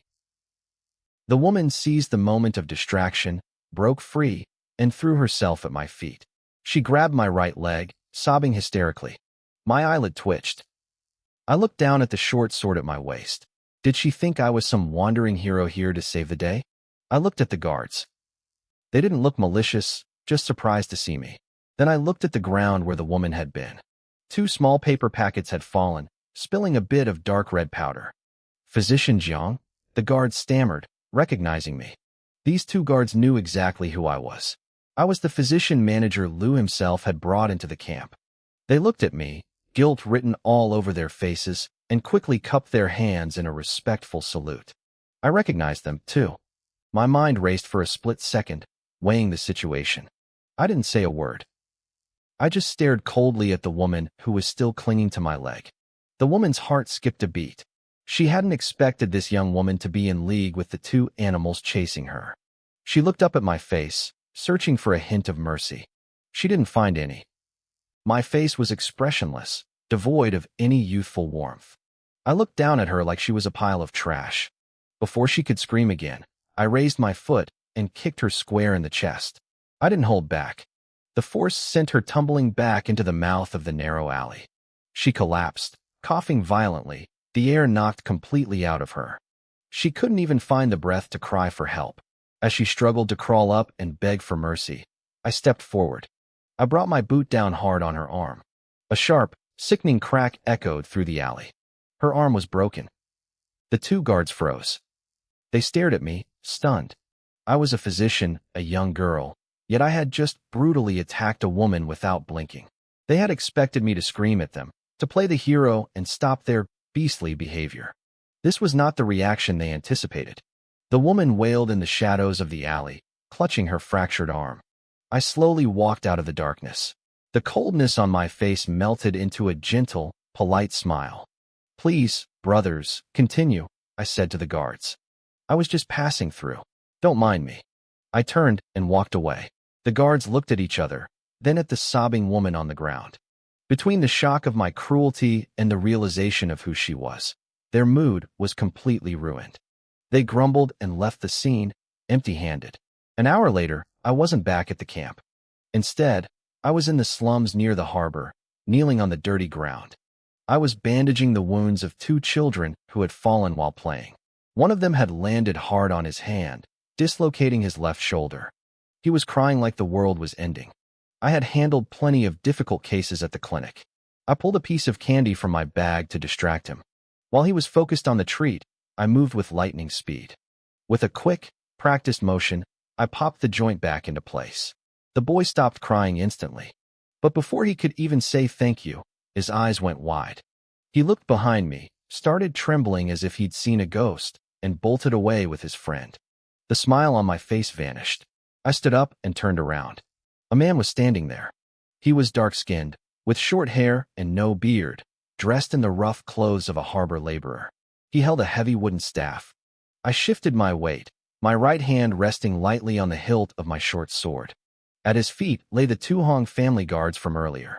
Their faces were swollen like pig heads, covered in bruises. They were groaning, but they still had enough energy to shout threats. "You harbor dog! How dare you touch someone from the Hong family?" they barked. But they didn't move an inch. They were terrified the man would give them another taste of his staff. "Why did you hurt my wife, girl?" The man's voice was thick with suppressed rage. His brows were furrowed, and his eyes scanned me with a predatory intensity. He seemed confused that the girl he just saw smiling at children could be the same person who had acted so ruthlessly. "Oh, so that woman was your wife?" I asked, my voice flat. "Did you know those men were trying to force themselves on her?" The man glanced at the two guards on the ground. They immediately shut up, shrinking back. "They didn't succeed," he said, staring back at me. "So I gave them a lesson. But you? Why did you break her arm?" I let out a soft, mocking laugh. "Look at it this way. I saved her from a lot of trouble, didn't I?" The man's grip tightened on his staff. His knuckles turned white. He looked ready to crush me right there for my arrogance. Even the guards on the ground were shocked. They didn't care that I'd accused them of assault. The Hong family was powerful enough to bury a small scandal like that, but they couldn't believe how cold-blooded I was being. "You little brat," the man spat. "Are you trying to pick a fight with the Green Gang?" He swung the staff back, ready to strike. "Wuxia powder," I said. The words were quiet, but they hit him like a physical blow. He froze mid-swing. I saw the fire in his eyes flicker. I reached into my waist bag and pulled out a small oil paper packet, the one the woman had dropped in the alley. I tore a tiny corner and let a few grains of dark red powder spill onto the ground. Then, I tossed the whole packet at him. He caught it with one hand. His pupils dilated the moment he saw the contents, but he quickly regained his composure and shoved the packet into his pocket. "You talk about me picking a fight with your gang?" I smiled thinly. "Wuxia powder is strictly banned by the government. Your wife was openly selling it to the Hong family caravan.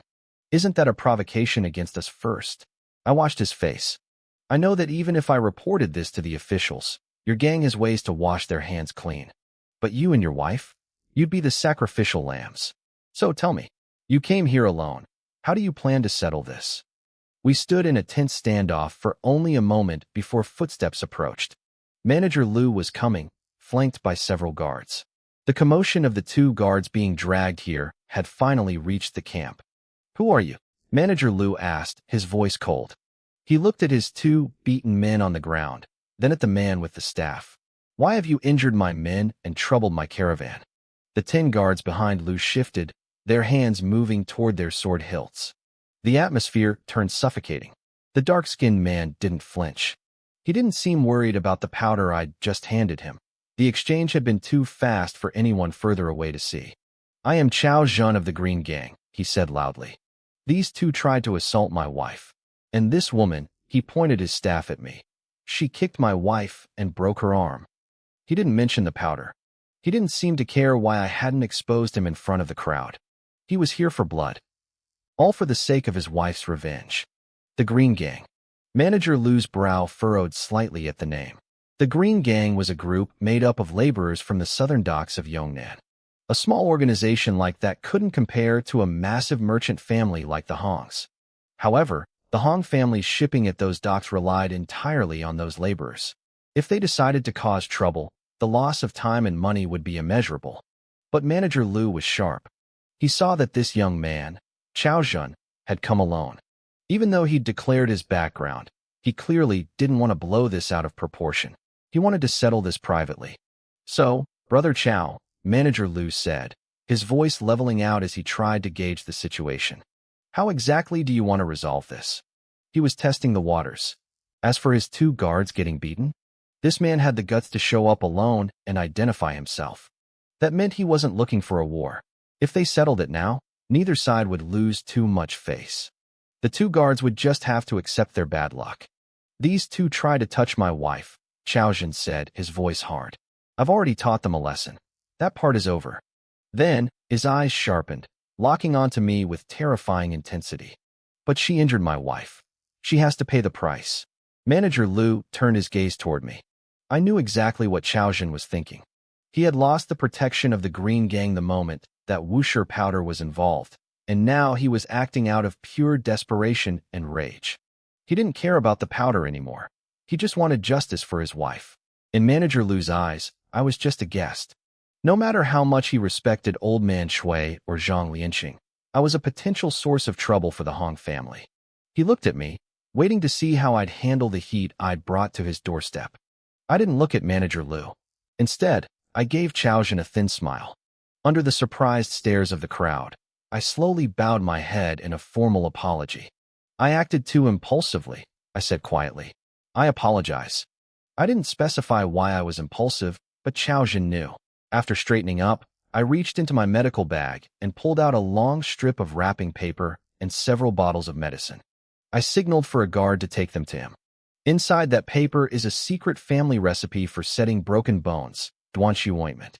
The other bottles are for internal injuries and circulation. Consider it my compensation. Manager Lu's eyes lit up. He quickly motioned for the guard to hand the medicine over. Chaozhen, on the other hand, looked stunned. He didn't expect a woman like me to be so straightforward. Usually, people with power or backing would double down on their arrogance just to save face. He took the medicine and shoved it into his pocket, but the fire in his eyes didn't die down. He knew why he was here alone. He grew up poor, joined the Green Gang as a child, and spent his life as a laborer while practicing martial arts. He and his wife were both struggling souls who had only each other. They'd only taken the risk of selling wuxia powder because they were desperate. He knew the gang wouldn't protect them if they got caught. But his wife's arm was broken, and his pride wouldn't let that slide. You gave her medicine, which is only right since you broke her arm, Chaozhen muttered, his grip tightening on his staff. But you laid hands on my wife. I'm still taking my revenge. He had made up his mind.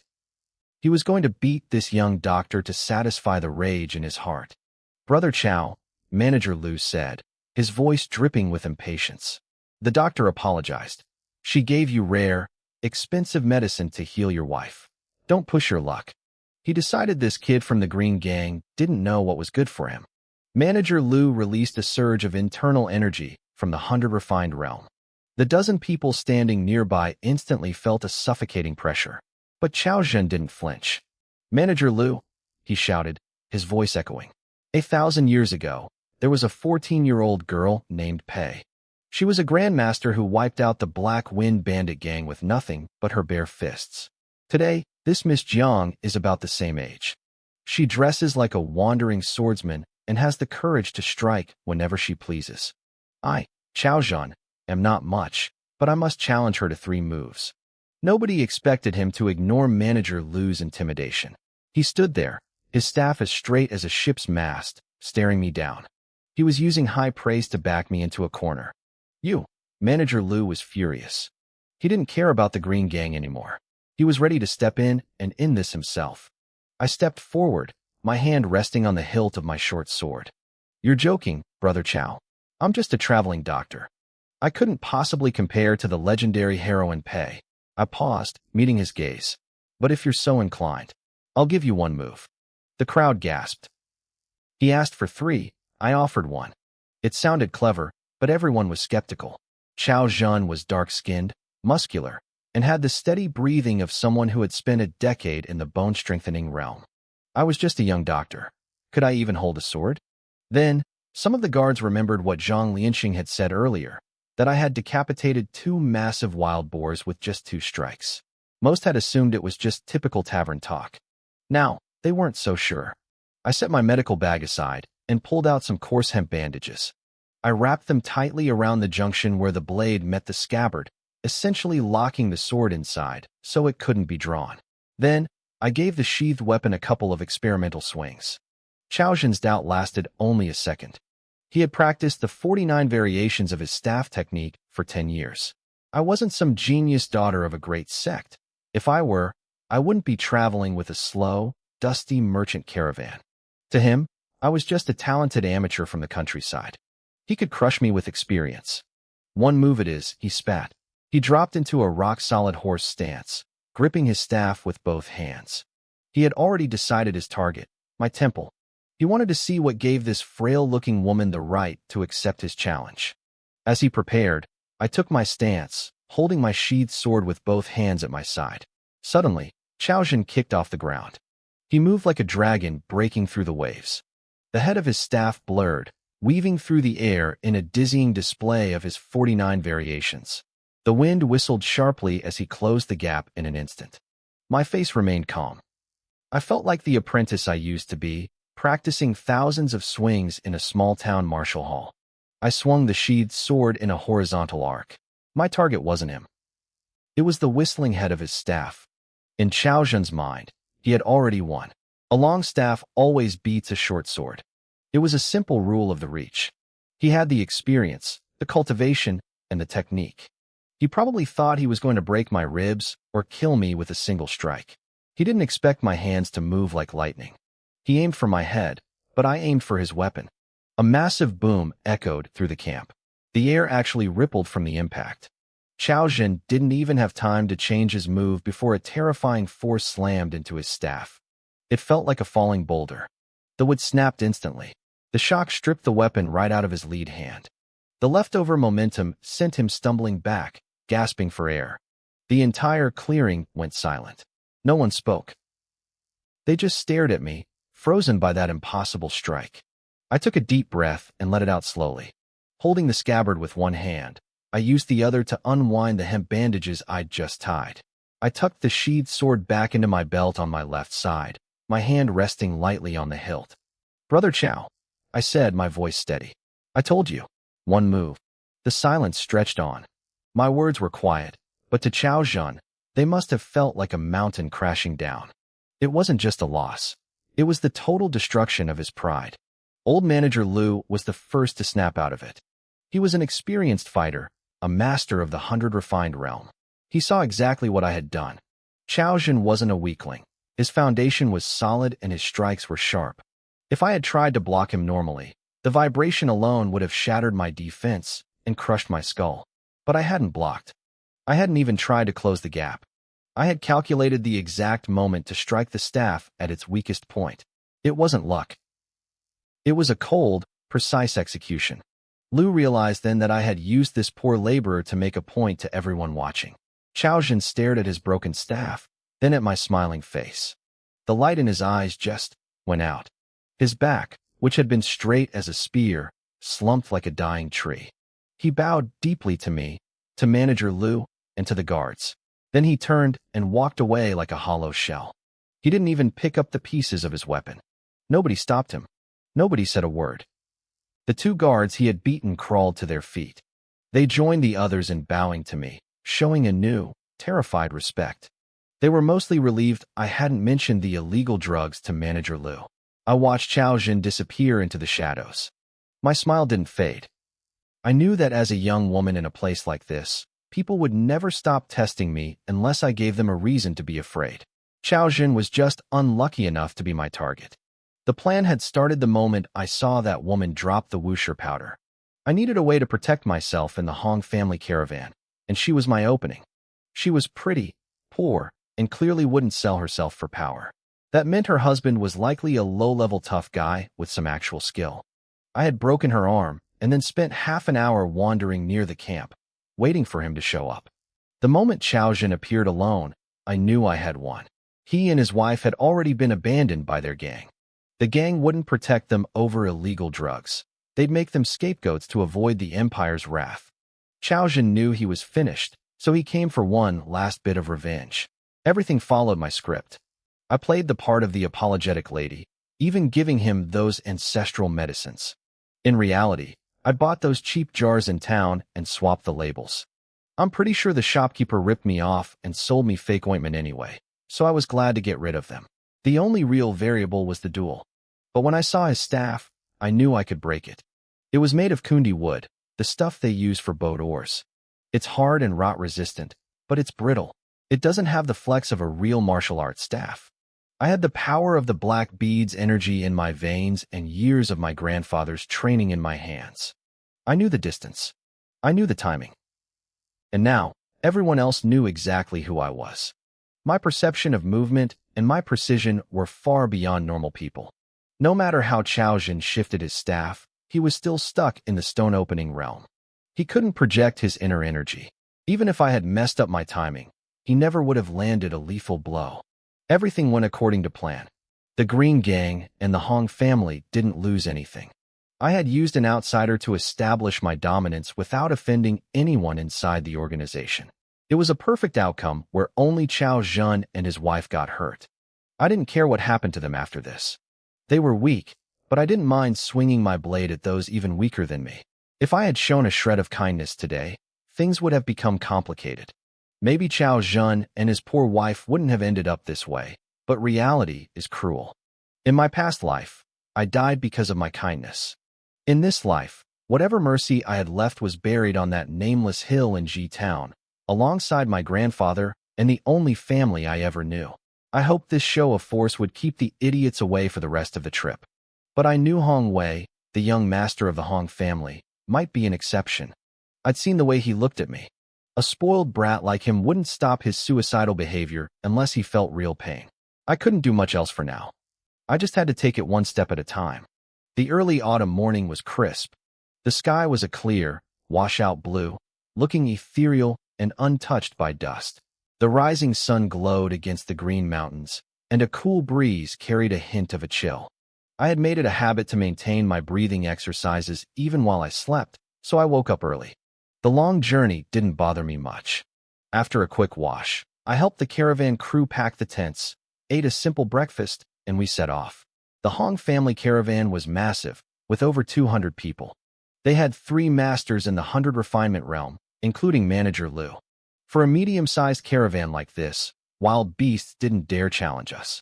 With a military post every 30 miles, nothing short of a 500-man bandit raid could take us down. I chose to walk instead of taking a carriage.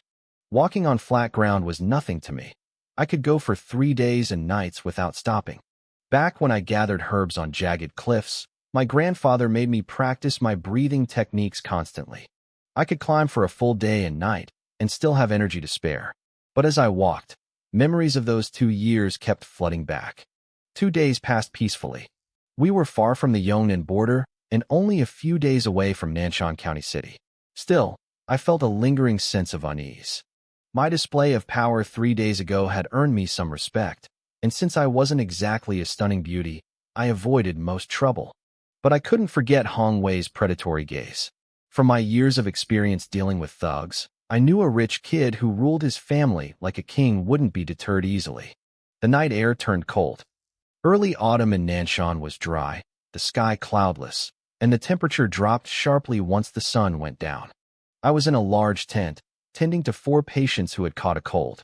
Most of the caravan stayed near the courier station at night, except for the high-ranking members who stayed inside. As I finished feeding the last patient their medicine, a large guard walked in with a forced smile. I took one look at him and sighed internally. It was finally happening. "Miss Jiang, my 3rd young master requests your presence," the man said. He was being polite enough. "Is young master Hong feeling unwell?" I asked, pretending to be confused while I packed my medicine bowls. No," the guard stammered. "He just wants to invite you to the station for a chat. If he's not sick, I have patients to look after," I said flatly, staring him down. The guard choked on his words. He looked embarrassed. He didn't dare yell at a woman who could snap a wooden staff with a scabbard, but he couldn't fail his master either. He was caught between a boss he feared and a woman he probably couldn't beat in a fight. "Please, Dr. Jiang, just go," he pleaded. "We're all working for the same caravan. He's the boss. You have to give him some face." I let a small, tight smile touch my lips. "Fine. Lead the way, brother." The guard looked like he'd been granted a death row pardon. He scrambled to open the tent flap and led me toward the station. Inside, I was fuming. My display of strength had worked on the small fries, but it hadn't touched the top. I hated that I wasn't a 100 refinement realm expert.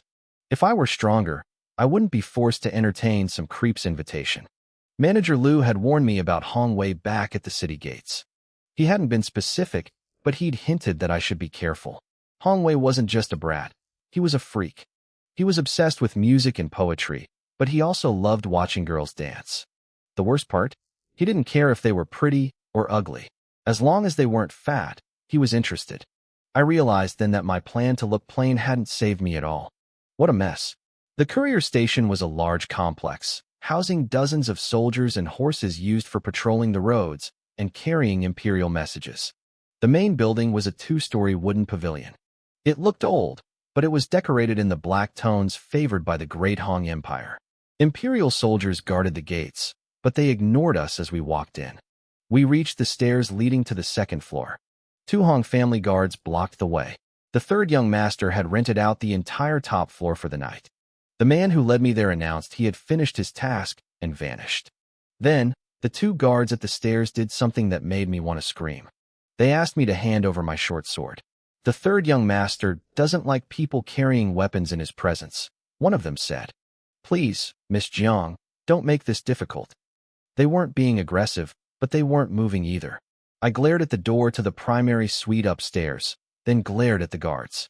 I had come this far. What choice did I have? I couldn't believe the nerve of this third young master. He was playing a shameless game of luring the tiger from the mountain, just to get me disarmed and trapped. Anyone with a brain could see what he was planning next.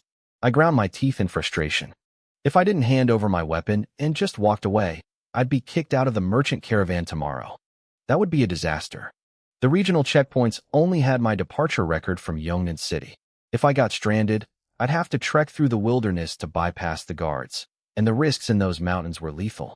So, while cursing him under my breath, I reluctantly unbuckled my sword and handed it to the guards. As I climbed the stairs, I muttered a string of creative insults from my past life on Earth, slang from my hometown that only I could understand. It felt good to vent, even if no one knew what I was saying. By the time I reached the door of the primary suite, I had forced my emotions back into a calm, icy shell. My face was a mask of indifference. I pushed the door open, and a wave of heavy perfume hit me instantly. Inside, the scene was pure decadence. Two women with stunning figures were dancing in revealing green silk robes, their bodies adorned with metal and jade jewelry. Small bells hung from their chests, jingling rhythmically with every provocative move they made. Two other women sat to the side, playing the lute and zither to accompany the dance. In the center of it all was Hong Wei.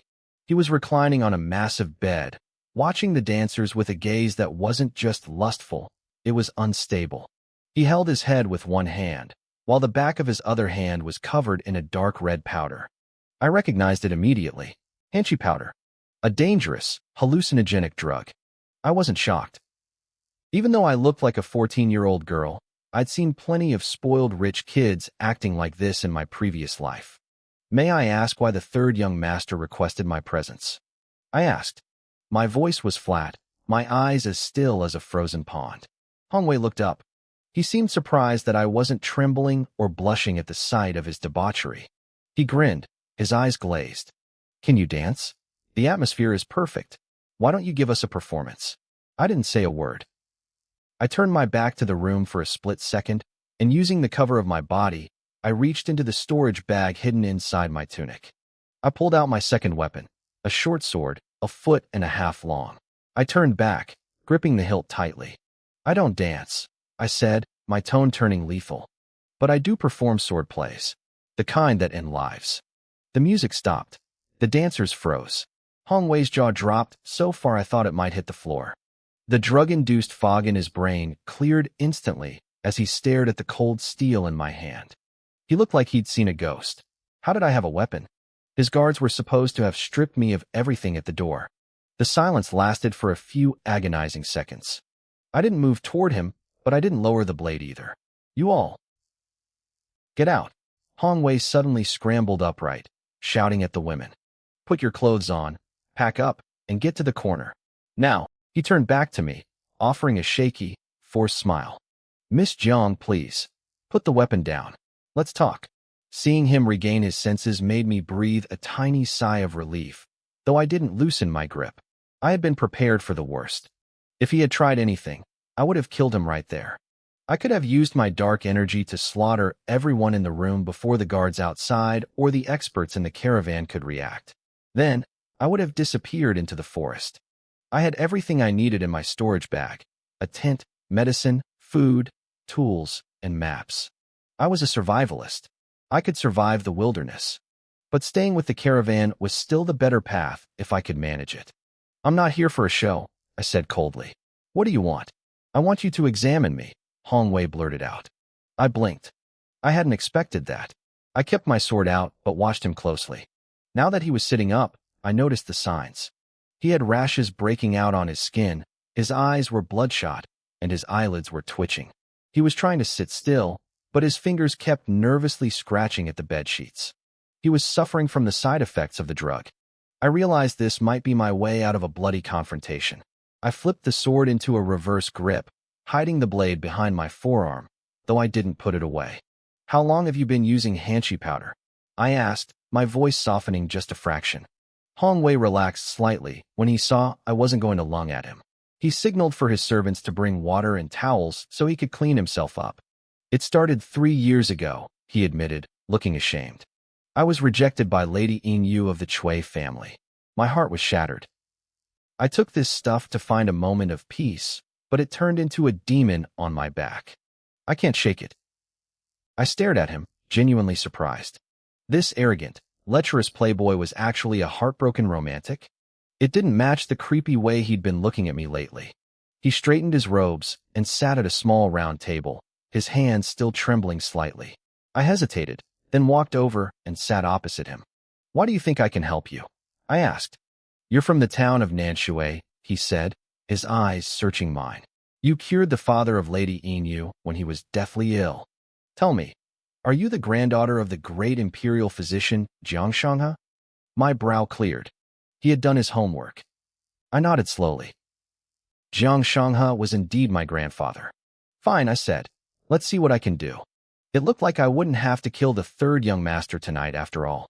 Based on what I saw, Hong Wei hadn't been using the powder for very long. He had the telltale rashes and his emotions were clearly spiraling, but he still had a grip on his sanity. I didn't bother hiding my skills anymore. I reached into my storage bag and pulled out a small bottle that looked like a snuff jar. I handed it to him without a word. I knew I was exposing the fact that I had a storage treasure, but after pulling out those arrows earlier, the secret was already out.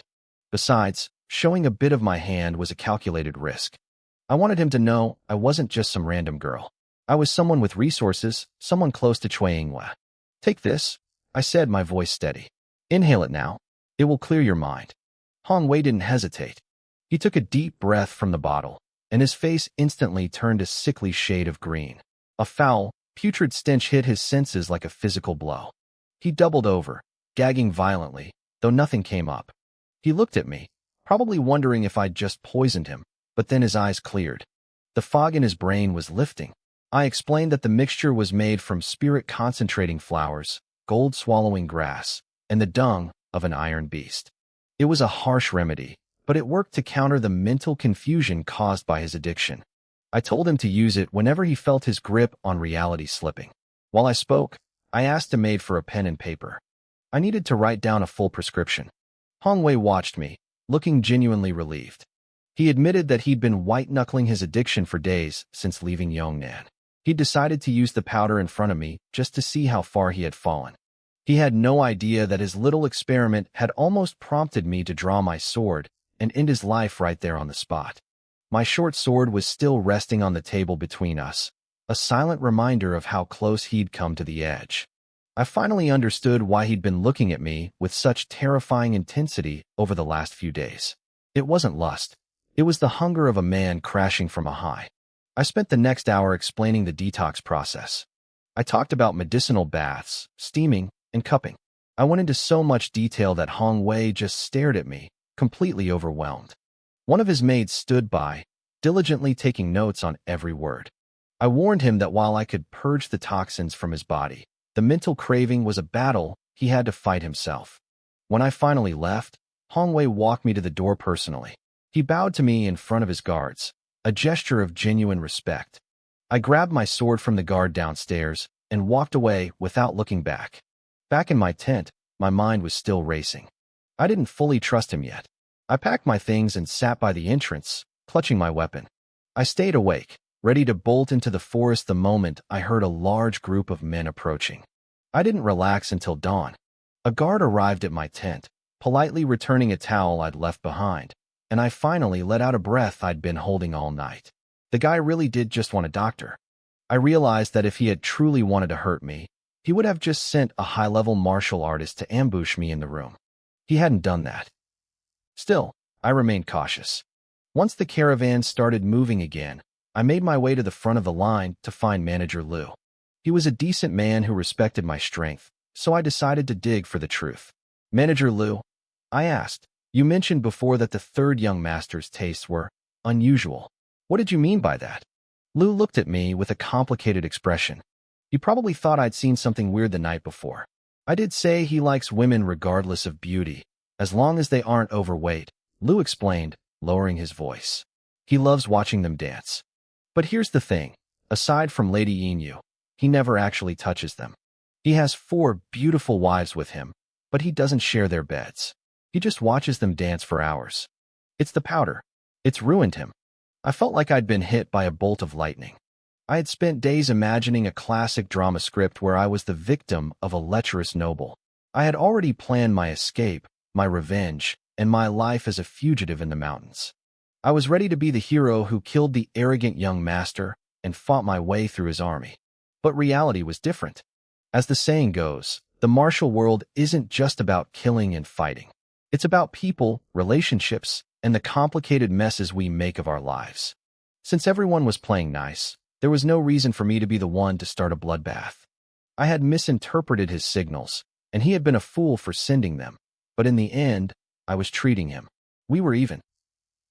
Over the next 2 days, the caravan settled into a rhythm. Every evening, I spent an hour treating Hong Wei. I used the caravan supplies to purge his system, and when there were parts of the treatment I didn't want to handle myself, his 4 maids took over. Their names were Mei Xiang, Lan Xiang, Zhu Xiang, and Zhu Xiang. They always dressed incredibly provocatively, but now I knew the truth. They were just dancers in a very lonely man's theater. Hong Wei seemed desperate to prove he wasn't a total villain. On the 3rd day, he handed me a jade token bearing the Hong family crest. It was a sign of his protection, a gesture of friendship I never expected to receive when this journey began. Hong Wei told me that if I ever needed anything in the future, the Hong Family Merchant Guild would do their absolute best to satisfy my request. I looked down at the jade token he gave me. The stone was smooth and warm to the touch, crafted from the famous Guangning jade found in the southern regions of the Great Hong. After a moment of hesitation, I tucked it into my storage bag. To be honest, I didn't know how big the Hong Family Merchant Guild actually was, and I had zero interest in finding out. As for Hong Wei's status within his family, I cared even less. I wasn't some noble lady from a wealthy clan. I didn't have the money to shop at their high-end stores. In fact, my personal philosophy was simple. If I lacked something, it was usually easier to just take it. But since he wanted to offer me a favor, I took it. Whether I ever actually used that favor was entirely up to me. Finally, the caravan reached my destination, Nanshan County City. As the primary city of the region, it was massive. The walls stretched over 20 miles in length and width. Standing at the south gate, I looked down the long main street, and the north gate looked like a tiny speck in the distance. The walls were nearly 80 feet high. Unless you were one of those legendary martial arts masters of the 100 refinement realm, there was no way a normal person could ever scale them. The city was a sea of people. Carriages and horses crowded the streets in a constant flow. Shops lined both sides of the main road, their shelves overflowing with so many goods it made my head spin. Our 200-man caravan marched grandly through the gates toward the Hong family's local estate to rest. However, this wasn't the final stop for the caravan. They were heading further north to other districts. I decided this was where I would say goodbye. My priority was reaching the Kanyu Hall to register for the official exams. It was already mid-September, and I knew the deadline was at the end of the month. I couldn't afford to wait. Miss Jiang, wait a moment, Hong Wei called out. He approached me, followed closely by his 4 maids, Mei, Lan, Zhu, and Zhu. Are you heading to Kanyu Hall to register now? I nodded. My face remained expressionless. Over the last few days, my prejudice against this spoiled young master had softened, but we were still just doctor and patient. I had treated his illness and given him the recovery plan. I didn't intend to get any closer to him than that. Do you know the way? He asked. That stopped me in my tracks. I had never been to this city before. How was I supposed to know where the hall was? I admitted. I was planning to ask around. A government building shouldn't be hard to find. Hong Wei smiled. There's no need to ask. I came here 3 years ago to take the Kanyu exam myself. Unfortunately, I failed the written portion. That was also the first time I saw Miss Chui Yinhua. Seeing her made me feel like a tiny firefly looking up at the bright moon. It was truly humbling. He started drifting off into a trance, lost in his memories and his longing for Chui Yinhua. I saw him sinking deeper into his own drama and quickly cleared my throat. Master Hong, I interrupted. I recall you saying you were here to take the exam again this year, right? Ah, right, exactly. He snapped out of it and gestured toward the Eastern District. Since we have the same destination, let's go together. I can even share my experience of failing the exam so you don't make the same mistakes. Since he was offering to be a guide, I followed him. It saved me the effort of searching. But after walking for a while, I started to feel awkward. The four maids followed right behind us with perfect poise. They weren't just beautiful, they were elegant, their silk dresses highlighting every curve of their graceful figures. Then there was me. I was just a 14-year-old girl, thin and somewhat frail. I wasn't ugly, but I certainly didn't stand out. Hong Wei, on the other hand, had completely recovered from his drug-induced mess. He wore a crisp white robe, a jade crown on his head, and a matching belt. With his hands tucked behind his back, he looked every bit the handsome, noble heir. He looked perfectly natural walking with four stunning women. No one in their right mind would dare provoke a man who looked that powerful. But walking beside him made me uncomfortable. Every passerby was staring at us. I felt completely out of place, and as someone who preferred to stay in the shadows, the attention was grating. After about 15 minutes of silence, I couldn't help but ask, Master Hong, I'm just curious. Those four sisters, they are so beautiful. How did you get them to follow you so loyally? Hong Wei knew I wasn't much of a talker and probably didn't like him much. He had planned to just lead me there in silence unless I asked about the exam. My question clearly surprised him. He shook his head with a bitter smile.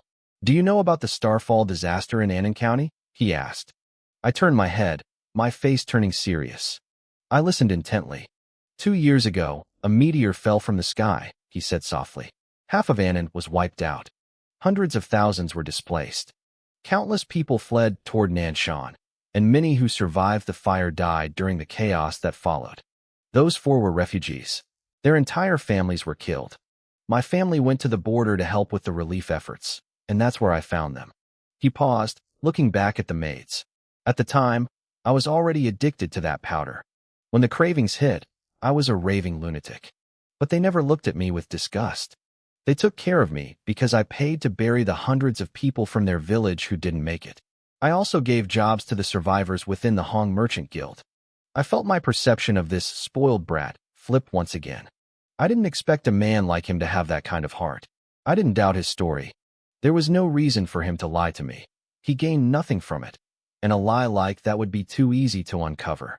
I stopped walking and gave him a formal cupped fist salute. What a coincidence, I said.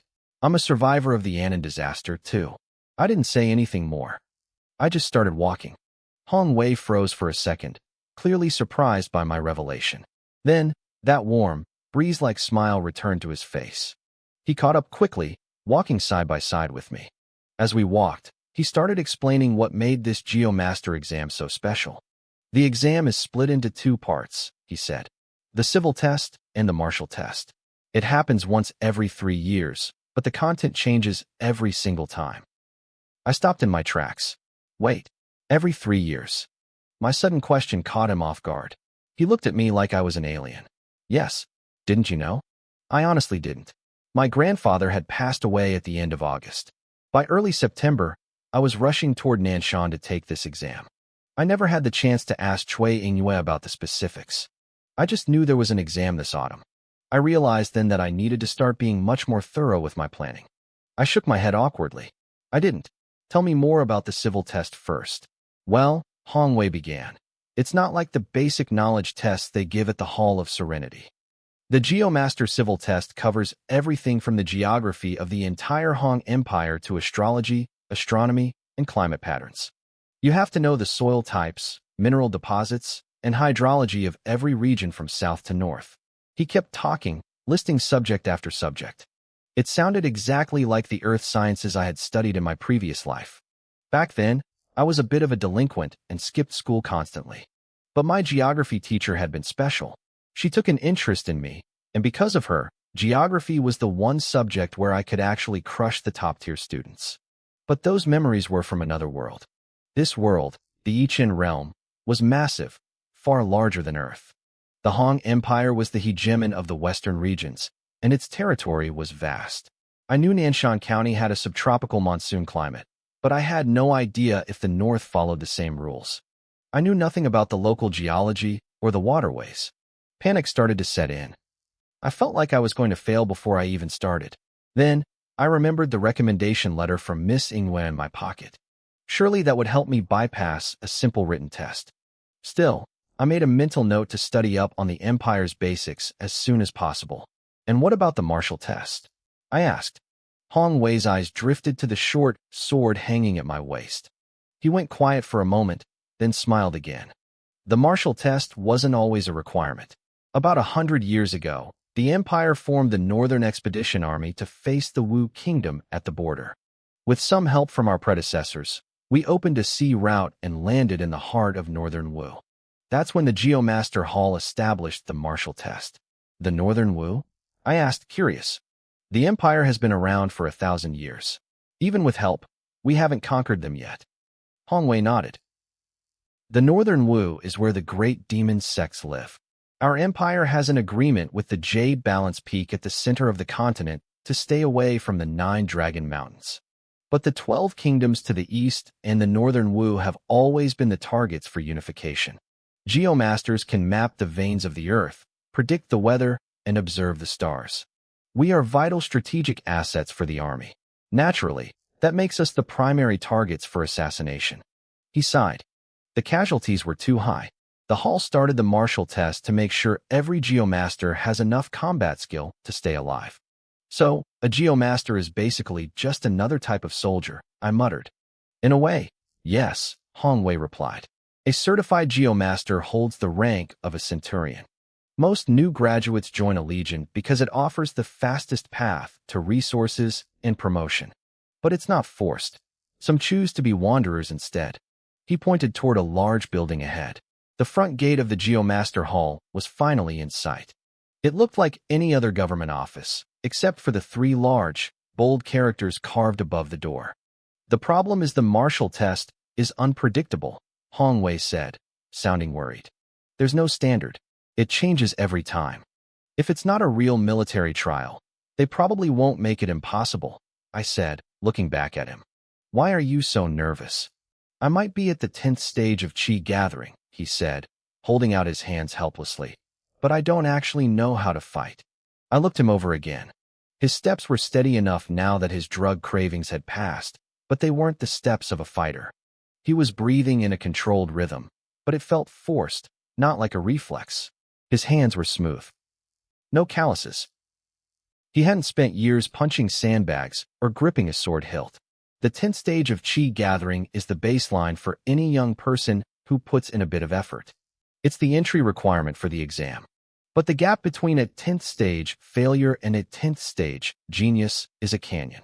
I had been trained in a basic breathing technique from a small-town martial arts hall, and I didn't know fancy sword styles. But I had my grandfather's unique method of controlling Qi to move objects. I could maintain my breathing rhythm 24 hours a day without thinking.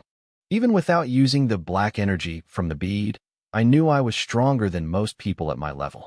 I suspected my grandfather's basic techniques weren't basic at all. Looking at Hong Wei, I wondered if he was actually as helpless as he claimed, or if he was just playing a very good game of pretend. We crossed the threshold of the main gate. A young woman in the plain short robes of a hall attendant walked toward us. She saw we were new faces and opened her mouth to greet us, but then she saw the 4 beautiful maids trailing behind Hong Wei. She froze, staring in total shock. Miss? Hello. Hong Wei waved a hand in front of her face to snap her out of it. She blinked, blushing hard. Oh, I'm sorry. My name is Hong, he said smoothly, stepping forward to begin the registration. The attendant looked at us, then at the 4 beautiful women trailing behind Hong Wei. She looked confused. Are all 6 of you here for the Kanyu exam? She asked. Hong Wei didn't even blink. He pointed to himself, then to me. Just us 2, he said. Then he gestured to the 4 maids with a look of pure pride. They are just my concubines. I couldn't help it. I burst out laughing. I had to cough into my hand and look away to hide my face. The poor attendant, Miss Sue, was completely speechless.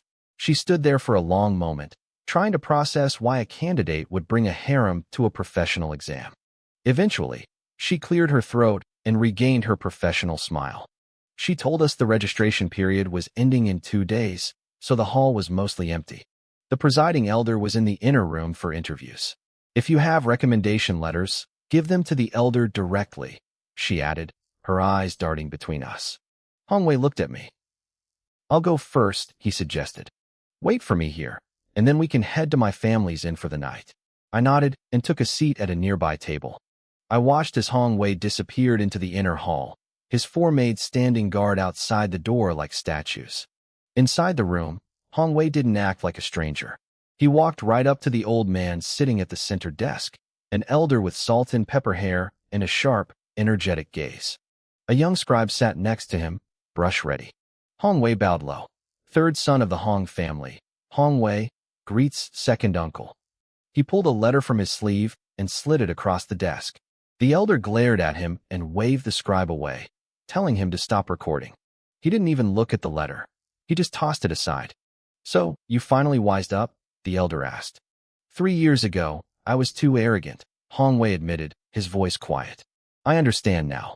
The elder nodded, his eyes narrowing. That girl outside. She cured your poison? Hongwei's expression turned serious. It will take another month to fully clear it. But she's incredible, uncle. I saw her fight. She used silk threads to control short swords and decapitated 2 mountain boars in a heartbeat. She broke a gang leader's weapon with just a scabbard. And when she checked my pulse, her chi felt alive. It moved through me like it had a mind of its own. She has to be the successor of the divine physician, Jiang Shanghe. The elder's face remained stone cold, but he let out a long breath. The Zongheng sect. The jade art technique. Interesting. Uncle, what exactly is the Zongheng sect? Hongwei asked.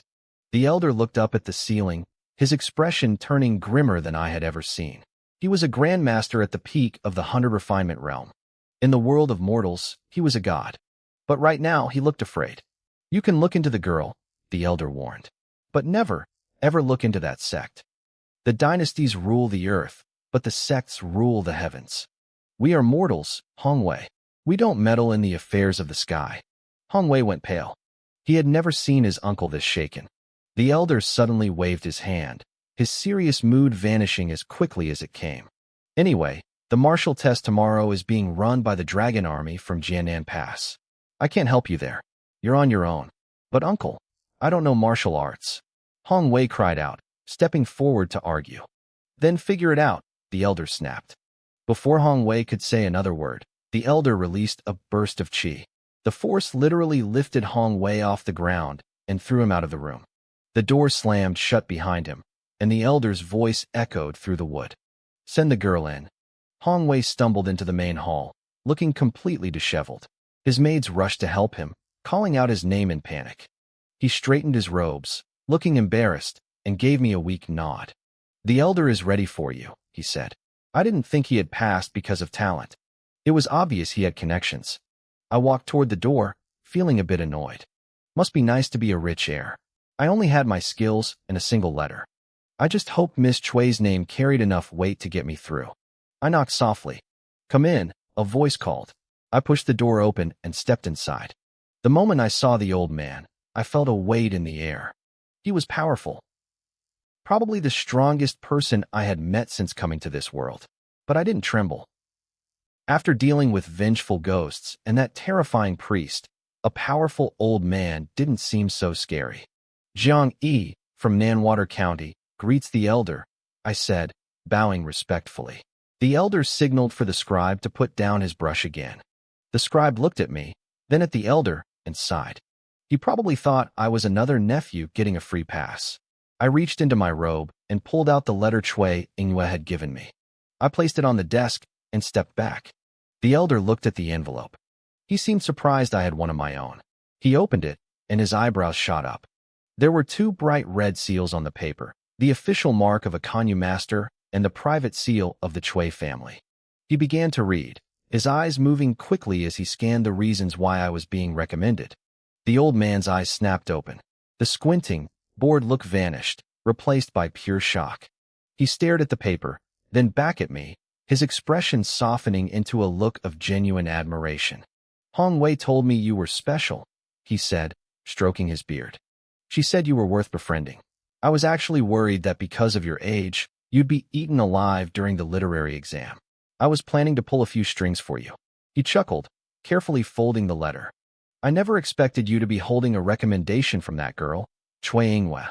He placed my letter on the corner of the desk, right next to the one Hong Wei had sent, and weighed them down with a heavy stone paperweight. He looked at me with a serious intensity. "Do you have any idea how precious this letter is?" I stayed quiet. To be honest, I didn't. To me, the storage bag I carried was the real treasure. Besides, I was the only person who knew the truth about what happened back then. I knew the priest, Yu Wenming, had rewritten everyone's memories. I suspected that both the bag and this letter were planted by him. He was using me as his destined pawn. "Let me put it this way," the elder continued. "A ranked Kanyu master can only write one recommendation letter in their entire life, unless they promote to a higher rank. Cui Yinghua gave her one and only chance to you." He looked at the letter again, his mind clearly racing. I could tell he was wondering what Cui Yinghua was betting on. Was it just because of my connection to the Zongheng sect? Probably not. The Empire knew that the Zongheng sect's legacy had mostly faded into mediocre martial arts. He was likely wondering if she was betting on me, on Jiangyi herself. What had I done to make her risk such a massive investment? I didn't care about his theories. I only cared about one thing. "Does this mean I can skip the entrance exams?" I asked. "The literary portion, yes," the elder said calmly. "But the martial trial is mandatory." I nodded. I expected as much. Kanyu masters were basically military assets. If an assassin came for you, your book learning wouldn't save your life. The military demanded a baseline of self-defense. It was the bottom line. Plus, the academy used a credit system. Even if you got in through a letter, you'd be kicked out if you couldn't keep your grades up. "What does the martial trial involve?" I asked. The elder took a slow sip of his tea. He watched me over the rim of the cup. "You have to survive 20 rounds, one-on-one, against an elite soldier from the Jinlong Legion. Someone at the peak of the Tenchi realm." He paused, waiting for me to flinch. "Do you know who the Jinlong Legion are?" "The border guards," I replied instantly. "They spend their lives fighting the demon race in the Hengduan Mountains." "Exactly," he said. "Their killing intent and combat experience are 10 times stronger than any local militia or bandit hunter. Are you afraid?" "I am not," I said. My voice didn't waver. The elder, who I now knew was the second uncle of the Hong family, looked at me like I was a puzzle he couldn't solve. I was 14. I was a girl from a small town with no real combat record. My family wasn't a martial dynasty. My only teacher, Jiang Shangha, hadn't even been a second-class expert in his prime. On paper, I lacked everything: a powerful manual, a famous style, and real-world experience. How could I possibly stand against a hardened elite soldier? But the old man didn't know about the black energy inside me. In the Tenchi realm, most warriors are limited. They can't project their internal energy outside their bodies. They can only use it to strengthen their muscles and bones. Combat at this level is just about physical speed and force. Without armor, a blade to the gut is fatal for anyone. And without special energy, no one can easily break through iron armor with their bare hands. I was the exception. Between my cultivation technique, my red mulberry silk, and that terrifying black energy, I was a walking anomaly. The silk allowed me to project my energy up to 10 steps away. Within that range, my sword was faster and more precise than anything a normal soldier could track. With that black energy, I could pierce through the hide of a mountain boar, which was tougher than a soldier's iron plate armor, like it was wet paper. If they wanted a fight, I was ready to give them one. I knew the truth about my own power. Within the Tenchi realm, where warriors were limited to physical force and basic internal strengthening, I was a monster. No normal soldier, no matter how much experience they had, could defeat me if I used my red mulberry silk and that terrifying black energy. I could pierce through iron plate armor like it was wet paper. But as I stood before old Kai, the second uncle of the Hong family, I realized I had let my confidence slip into my voice. I tried to suppress the arrogance of my past life, but some things are hard to hide. I misspoke earlier, I said, noticing the old man's frown. I needed to soften the tension, but I firmly believe that in a 20-move trial, I will not lose. Old Kai looked at me for a long moment, then relaxed. No matter. It's good for the young to have confidence. Tomorrow morning, go to the drill grounds outside the east gate for your assessment. He seemed dismissive, but I didn't mind. He had bigger problems. He and another elder were worried about the military officers in charge of the testing. The army wasn't playing nice, and if they didn't soften their stance, the enrollment for the Kanyu Academy would be a disaster this year. Part of me thought the old man actually wanted to see someone give those arrogant soldiers a lesson. He asked a few more basic questions, then told me to rest. As I walked away, I felt his eyes on my back, a trace of genuine interest finally appearing in his expression. I thought about visiting a pharmacy, but the trial was more important. I needed to be at my peak. I headed to an inn owned by the Hong family with Hong Wei. He kept insisting that as the third young master, he could let me stay for free, but I refused. I didn't like owing people favors I hadn't earned. The next morning, a biting autumn wind swept across the drill grounds. The air was thick with the suffocating, murderous aura of the military. In the center stood a square platform made of cold green stone. Nearby, 100 soldiers in black iron armor stood in perfect formation. They were veterans who had fought demons. Their presence alone made it hard for ordinary people to breathe. On the stage, a soldier had stripped off his heavy armor, wearing only his inner tunic.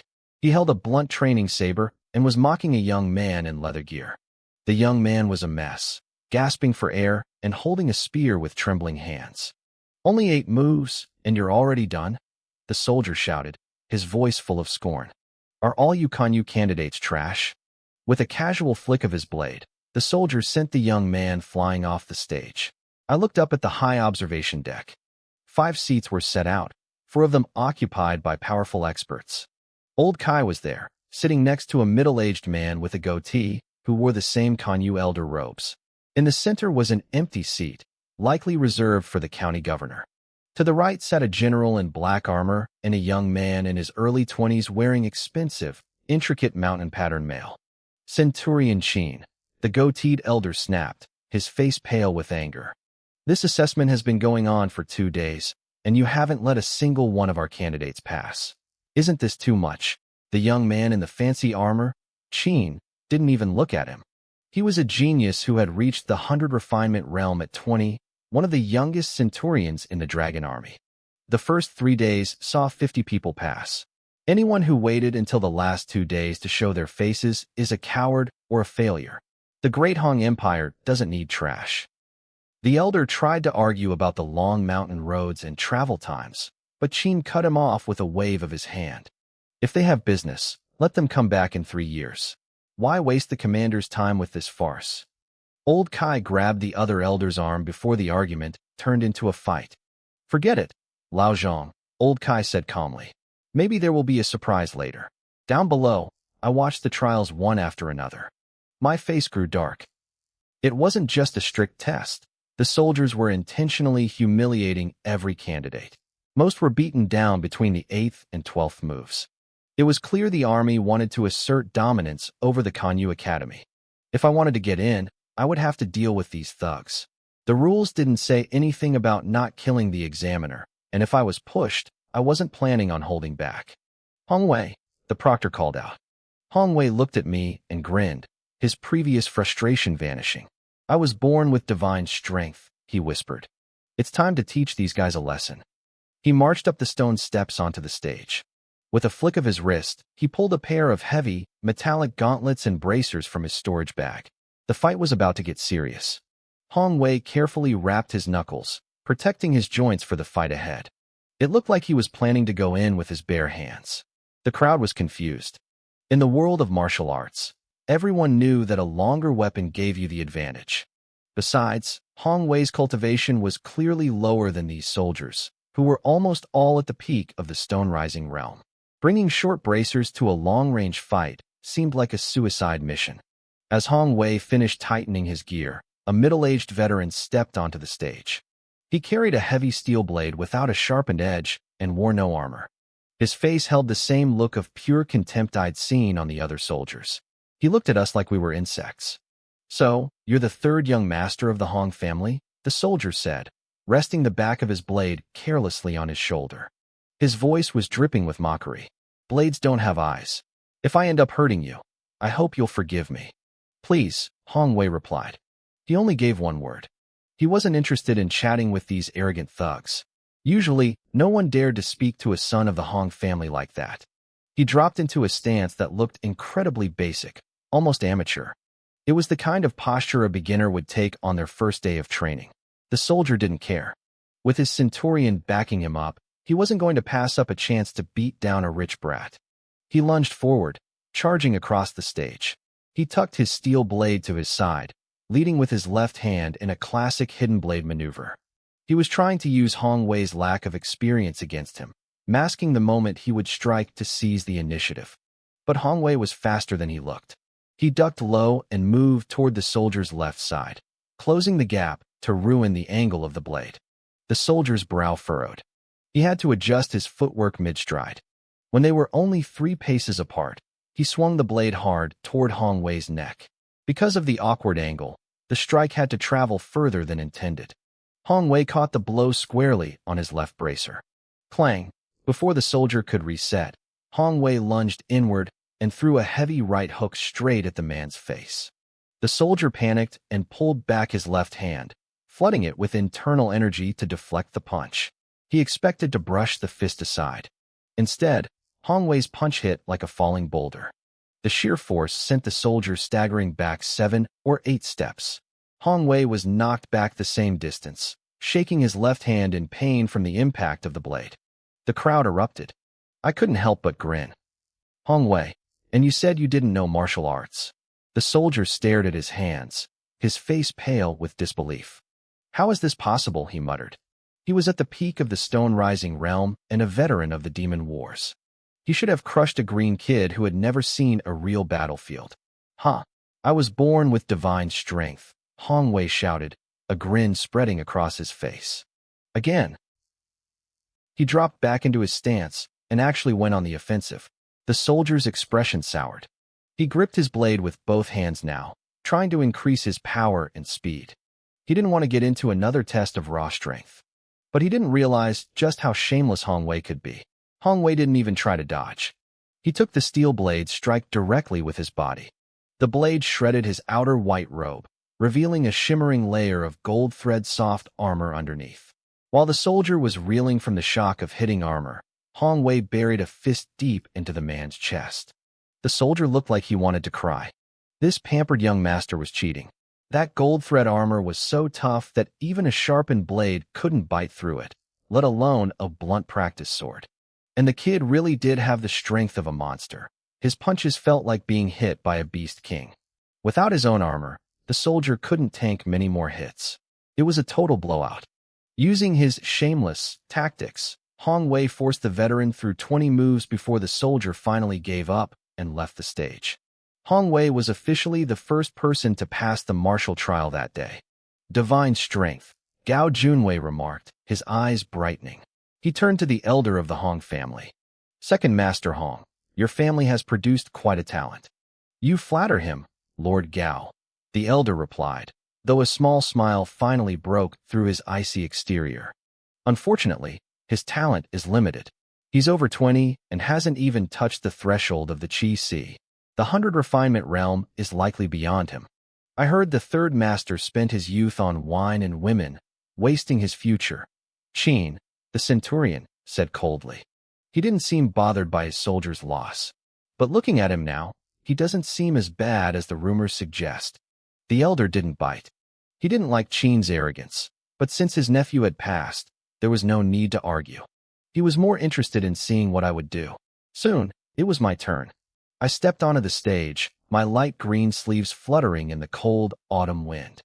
In my right hand, I gripped a short sword, the silk thread on my wrist already tied firmly to the hilt. I held a second short sword in my left. The autumn sun cast long shadows over my face, hiding my eyes and making my gaze feel deeper, colder. My opponent was a soldier in his 20s holding a heavy wooden staff. He wasn't wearing armor either. He was younger than the man Hong Wei fought, but his cultivation was just as high. He had enough power to crush any normal candidate. He looked at his heavy staff, then at me, a thin, plain-looking 14-year-old girl with 2 short blades. His lip curled in a sneer.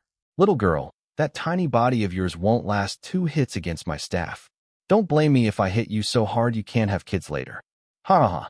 I didn't flinch. I looked him dead in the eye and let out a cold laugh. "You're not even wearing armor. When you lose an arm or a leg in a minute, try not to cry like a baby. It would be embarrassing." The soldier's face turned purple with rage. To him, we were all just trash who had never seen blood. The fact that a little girl was talking back to him was an insult he couldn't handle. His knuckles turned white as he gripped his staff. In an instant, he charged. He moved like an arrow, using the length of his staff like a spear to keep me at a distance. He wanted to force me to my knees with a single frontal assault. I stayed calm. When he got within 10 paces, I turned my body sideways, pointing my left blade toward him while hiding my right blade behind my back. As he closed to within 4 paces, he thrust the staff straight at my chest. Suddenly, a chill ran down the soldier's spine. His combat instincts screamed at him. He jerked his head to the right and twisted his body just as a sharp blade hissed down from above, grazing his arm and slamming into the ground where he had just been standing. His balance was gone. I didn't waste a second. I lunged forward, my left blade aimed straight for his throat. The soldier gasped, frantically pulling his staff back to block the strike. He managed to deflect it and scrambled back a step, his eyes darting to the ground. He was looking for the blade I had dropped earlier, the one that had almost taken his head. It wasn't there. His heart must have skipped a beat. A sharp whistle cut through the air behind him. The blade was spinning at a jagged, impossible angle. He jerked his head to the side, but he wasn't fast enough. The steel carved a deep line across his right cheek, a wound as long as a finger. He retreated in a panic. He was completely rattled. He couldn't understand how I was hitting him. I reached out my right hand, and the spinning blade flew back into my palm like it was attached to a string. I gave it a sharp flick. A spray of his blood hit the dirt. "I told you," I said, my voice cold. "Don't go crying like a baby when you start losing limbs." The wind picked up, tossing my hair across my eyes. I stared him down. Up on the high platform, the county lieutenant leaned forward, his eyes wide with interest. He recognized the technique. He called it the 100-River Jade Manipulation Art, a secret style from the Zhongheng Gate. The officials whispered among themselves, realizing I was the granddaughter of the famous imperial physician Jiang. They realized my version of the art was the true, hidden form. Down on the stage, the soldier didn't care about my lineage. Blood was streaming down his face. He was furious, but the arrogance was gone. He lowered his center of gravity, holding his staff in a classic spear stance. He knew now that my blades could leave my hands. Usually, only masters at the 100 refinement realm could control energy like that.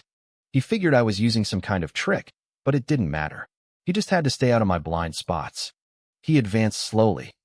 When he got within 10 paces, I turned sideways, keeping my left blade pointed directly at his forehead. It's a classic defensive stance. No matter how he moved, my blade stayed locked on his brow. It made him hesitate. When he got within 5 paces, he saw his opening. He lunged. At the same moment, I let my right blade fly. It curved around his left side like a hawk.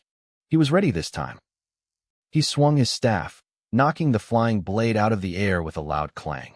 I used the opening to jump back 5 steps. He wasn't going to let me go. He charged like an arrow, his staff whistling as it thrust toward my chest. I blocked it with my left blade, but the impact was massive. My arm went numb. He grinned. He was a veteran, and he knew I couldn't recover fast enough to block a second strike. He pulled the staff back to finish me. He was right. I couldn't block again. But I didn't need to. My flying blade had already looped back. While he was focused on his second thrust, the blade slammed into the back of his thigh. He let out a choked scream as the steel buried itself in his muscle. The pain ruined his aim. His second strike hit my shoulder instead of my heart, sending me flying backward. I hit the ground, rolled, and popped back up instantly. I caught my returning blade in my right hand and took a deep breath. My shoulder throbbed, but nothing was broken. The soldier didn't follow. He stood there, clutching his bleeding leg, his face pale. He was cursing under his breath. He had the advantage in reach, experience, and power, yet he was the one falling apart. He realized I was playing a different game. Every time he moved, I forced him to deal with 3 different threats. He looked at me, his eyes filled with a new kind of fear. I wasn't even out of breath. He realized I had calculated everything. My energy, his momentum, even the way I took his hits. I wasn't just a girl with 2 blades. I was a trap he had walked right into. I knew I could last 20 moves. I had calculated the energy cost, and despite my lack of real combat experience, I chose the safest path. I focused on defense, using my range to keep him at bay. But I had underestimated the gap between a seasoned soldier and a girl with raw talent. His previous strike had nearly shattered my guard. I was off balance, unable to block a second thrust. So I improvised. I released my blade, letting it fly from a blind spot to slice his thigh. As for the black energy from the bead, I kept it hidden. I had watched dozens of fights and weighed the risks. Using that power here, in front of masters and a crowd, was a bad idea. It was too strong. It was a trump card I wasn't ready to show. Blood soaked the soldier's right leg, but he didn't retreat. His commander, Captain Sheen, had made it clear they didn't want failures in the Imperial Army. One of his comrades had already lost. He couldn't afford to be the second, not while carrying the honor of the Dragon Legion. He gritted his teeth and charged again. But with a ruined leg, his movements were sluggish. By the 16th move, I noticed something strange. His fighting spirit wasn't fading, it was exploding. He swung his staff in a massive arc, nearly breaking my defense again. I felt a chill down my spine. This guy was planning something desperate. He lunged forward, putting all his weight on his good leg. I reacted instinctively, launching my flying blade to intercept him from the right. Then, he did something insane. He let go of the staff with his right hand and grabbed my flying short sword with his bare palm. Blood sprayed. I saw half of his index finger fly off, but he didn't let go. He gripped the hilt area with a death grip, his eyes bloodshot and manic. "I've caught your blade," he screamed. With his left hand, he swung the long staff in a horizontal sweep. It was a move fueled by his very life force, a gale force strike that hit my remaining sword so hard it flew out of my hand. My guard was gone. My hands were empty. He was wide open, his face a mask of madness, but I had nothing left to block with. If that staff hit my head, I was dead. In that split second, a third short sword, one I had kept hidden in my storage bag, pierced his throat. It went straight through, snapping his spine. The soldier froze. The madness in his eyes turned into pure disbelief. The staff never finished its swing. I had been ready. The moment he reached for my flying blade, my hand was already moving toward my storage bag. I hadn't expected his sweep to be that powerful, and when I lost my balance, I didn't panic. I kicked the third blade as it dropped from the bag, using my spiritual control to guide the tip straight into his open throat. It was a kill shot. If I had been a second slower, my head would have popped like a dropped watermelon. The arena went silent.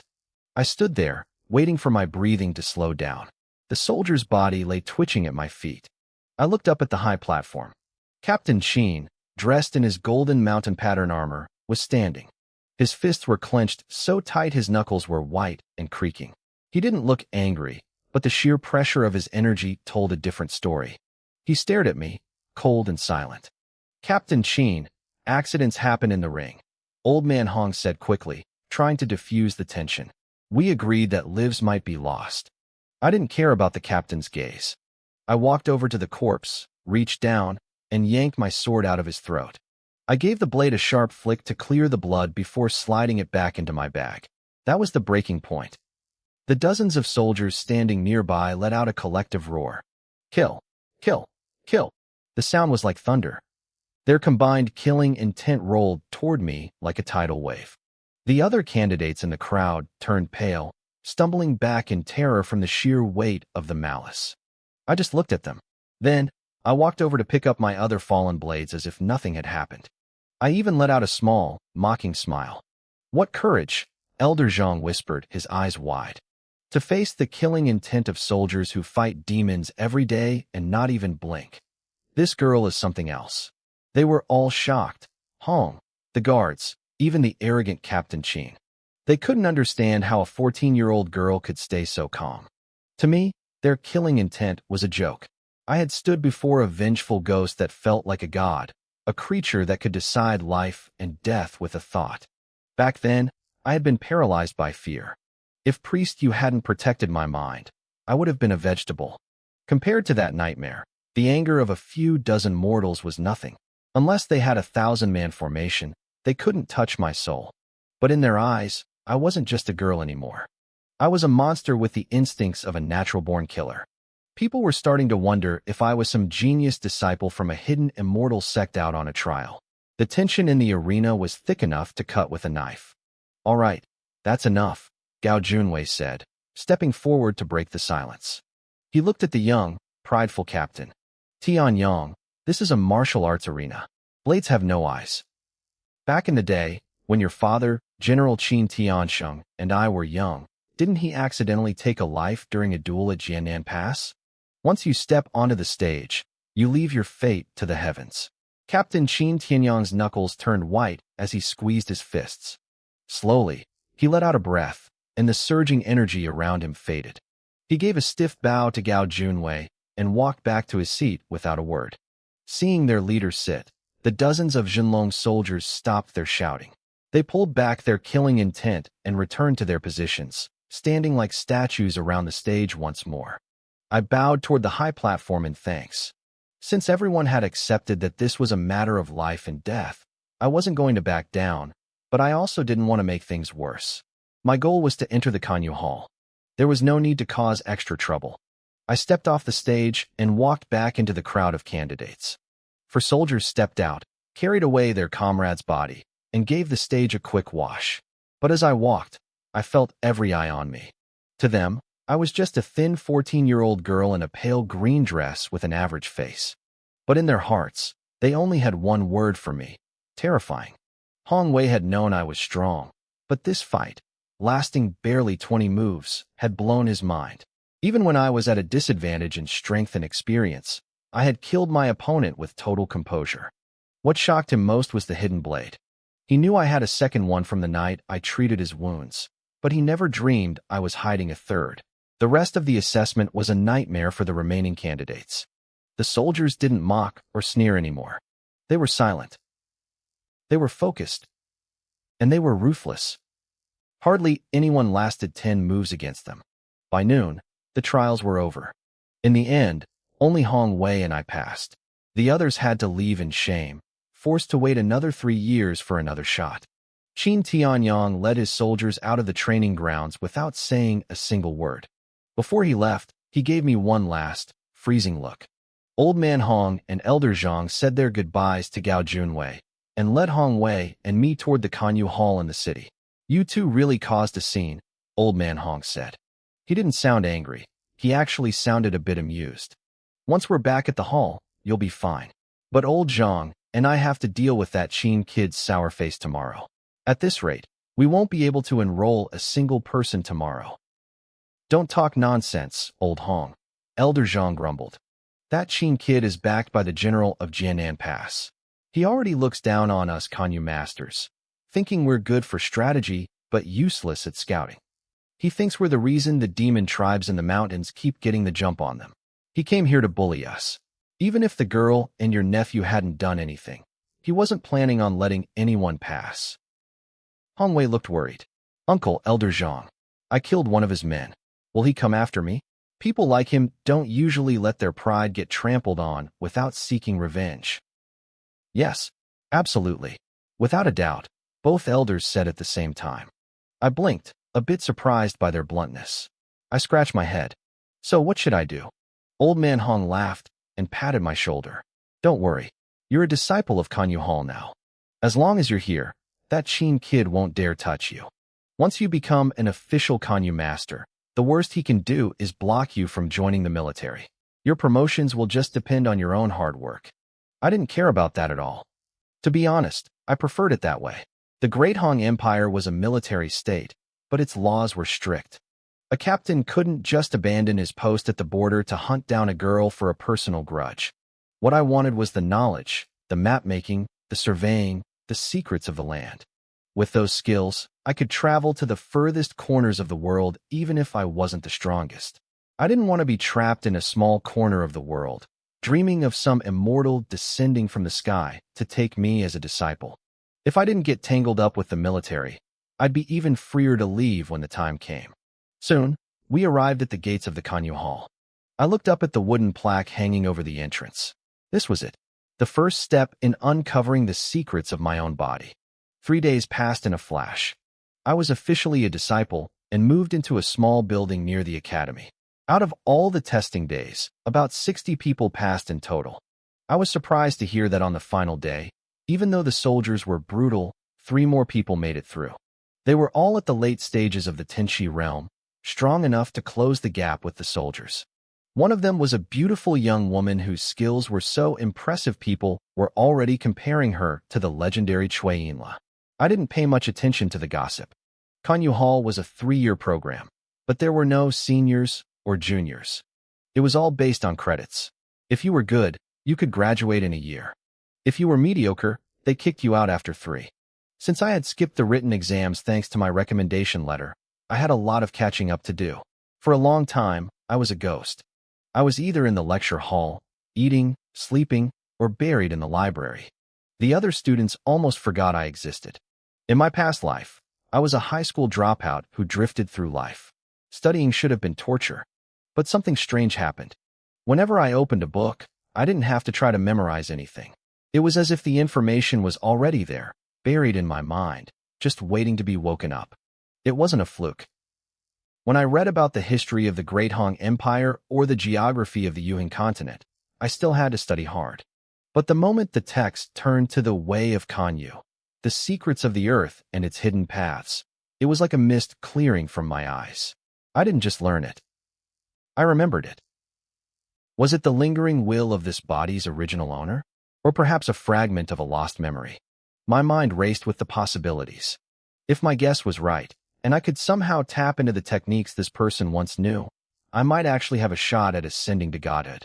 But fantasies are just that. Whether in my past life or this one, I didn't truly belong to this world. Being able to wake up my memory for the basics of Kanyu was already a miracle. I spent my days buried in research, learning how humanity rose 1,000,000 years ago after defeating the demon race. The Xianyi dynasty had unified the world back then, marking a golden age where the way was prosperous and powerhouses were as common as clouds. Even now, 1,000,000 years after that empire crumbled, its influence remained. Across the 7 continents, any human kingdom still used the systems the Xianyi established. Thanks to that ancient unity, even commoners today could understand the world through surviving documents. The way of Kanyu here was different from the geography I knew back on Earth. Here, the universe wasn't just about north, south, east, and west. They believed in 8 directions. Beyond the standard 6, there were 2 more, deep and shallow. Space was formed when tiny particles called atoms of the void were filled with spiritual energy at the right depth. These spaces were categorized by how much law they contained, ranging from tiny bubble spaces to massive great infinite worlds like the one I was standing in. It turned out the void wasn't actually empty. It was just a matter of depth. These pockets of space flowed like invisible rivers called plume veins throughout the world. When they collapsed, they fed spiritual energy back into the earth, creating legendary mountains and rivers. I found a mention of storage bags being made from bubble spaces, but as a mere apprentice, I couldn't even sense a plume vein yet, let alone capture one. I needed special tools and secrets for that. For now, my goal for the first 6 months at Kanyu Hall was simple: master the geography, the climate, and the art of drawing maps. But as I drowned myself in books, a cold reality hit me. My martial arts skills were practically zero, and my cultivation was stuck. I had spent all my time practicing the 100 combined jade art. Aside from the basic breathing exercises I learned at the local gym, I had no real combat moves. I just swung my sword based on instinct. That was why that soldier nearly broke my guard during the entrance exam. The library was massive, filled with martial arts manuals. Most were trash, barely better than street fighting tricks. Real techniques were true inheritances, meant for people with specific physical gifts. For example, Someone with natural Herculean strength would train in a power-based style to unlock its true potential. My spiritual foundation was shattered and my dantian was damaged, but because of that mysterious black energy, I found I could actually learn the true inheritance of the 100 combined jade art. That was the difference between a common soldier and a true master.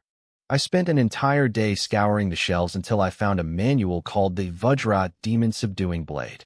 To my surprise, I could sense the flow of its true inheritance. There were two problems, though.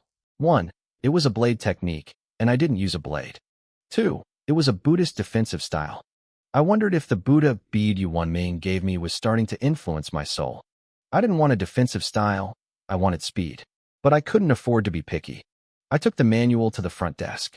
The administrator recognized me immediately as the skinny girl who killed the elite soldier on the stage. "Can I take this home to copy it?" I asked tentatively. "Or do I have to do it here?" The man shrugged. "Take it.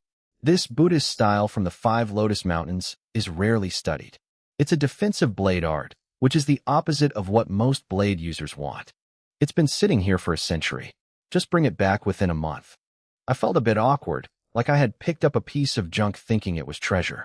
I scratched my head and left with the book. Back at my dorm, it was late. Kanyu Hall wasn't crowded, so I had my own room in a quiet building. I set the manual on the desk. Before diving into the moves, I tried to circulate my chi. If I could just break through 1 or 2 more meridians, I'd be closer to forming a sea of chi and reaching the next realm. It was grueling work. Even the famous genius Cui Inla didn't reach that level until she was 20. After half a night of effort, I checked my internal state. Nothing had changed. Only the dozen or so pathways fixed by the black energy remained open. The rest were like stone walls. I realized then that I couldn't just meditate. I needed to practice martial arts to force the chi to move. I picked up the blade manual. It was time to see if this junk could actually save my life. I tried to stay calm, but my frustration was growing. I had been attempting to map out my location using a geometric triangulation method I remembered from my past life, but the tools I had were primitive. Because my measurements weren't precise enough, the margin of error where the lines intersected was massive. If I could have traveled 1,000 miles north or south, the angle would have shifted enough to make the calculation accurate. But I couldn't leave. If I abandoned my post now, my studies at Kanyu Hall would be ruined. It was strange, really. This mathematical method was exactly like the Pythagorean theorem I had learned back in grade school on Earth. I couldn't help but wonder if some other traveler had crossed into this world centuries ago and left these teachings behind. Regardless, I had to give up the search for now. I headed back to the dorms as winter began to fade. In Nanshan County, the winters weren't like the ones I knew. There was frost and heavy morning mist, but it rarely snowed. When the sun came out, it was actually quite warm. I spent the first half of the term burying myself in books, learning everything I could about the geography and history of the Yuhin continent. My memory had become unnaturally sharp, almost like I was unlocking a sealed archive in my mind. I could read at incredible speeds without forgetting a single word. With my academic work ahead of schedule, I finally had time to focus on that junk manual, the Vajra Demon Subduing Blade.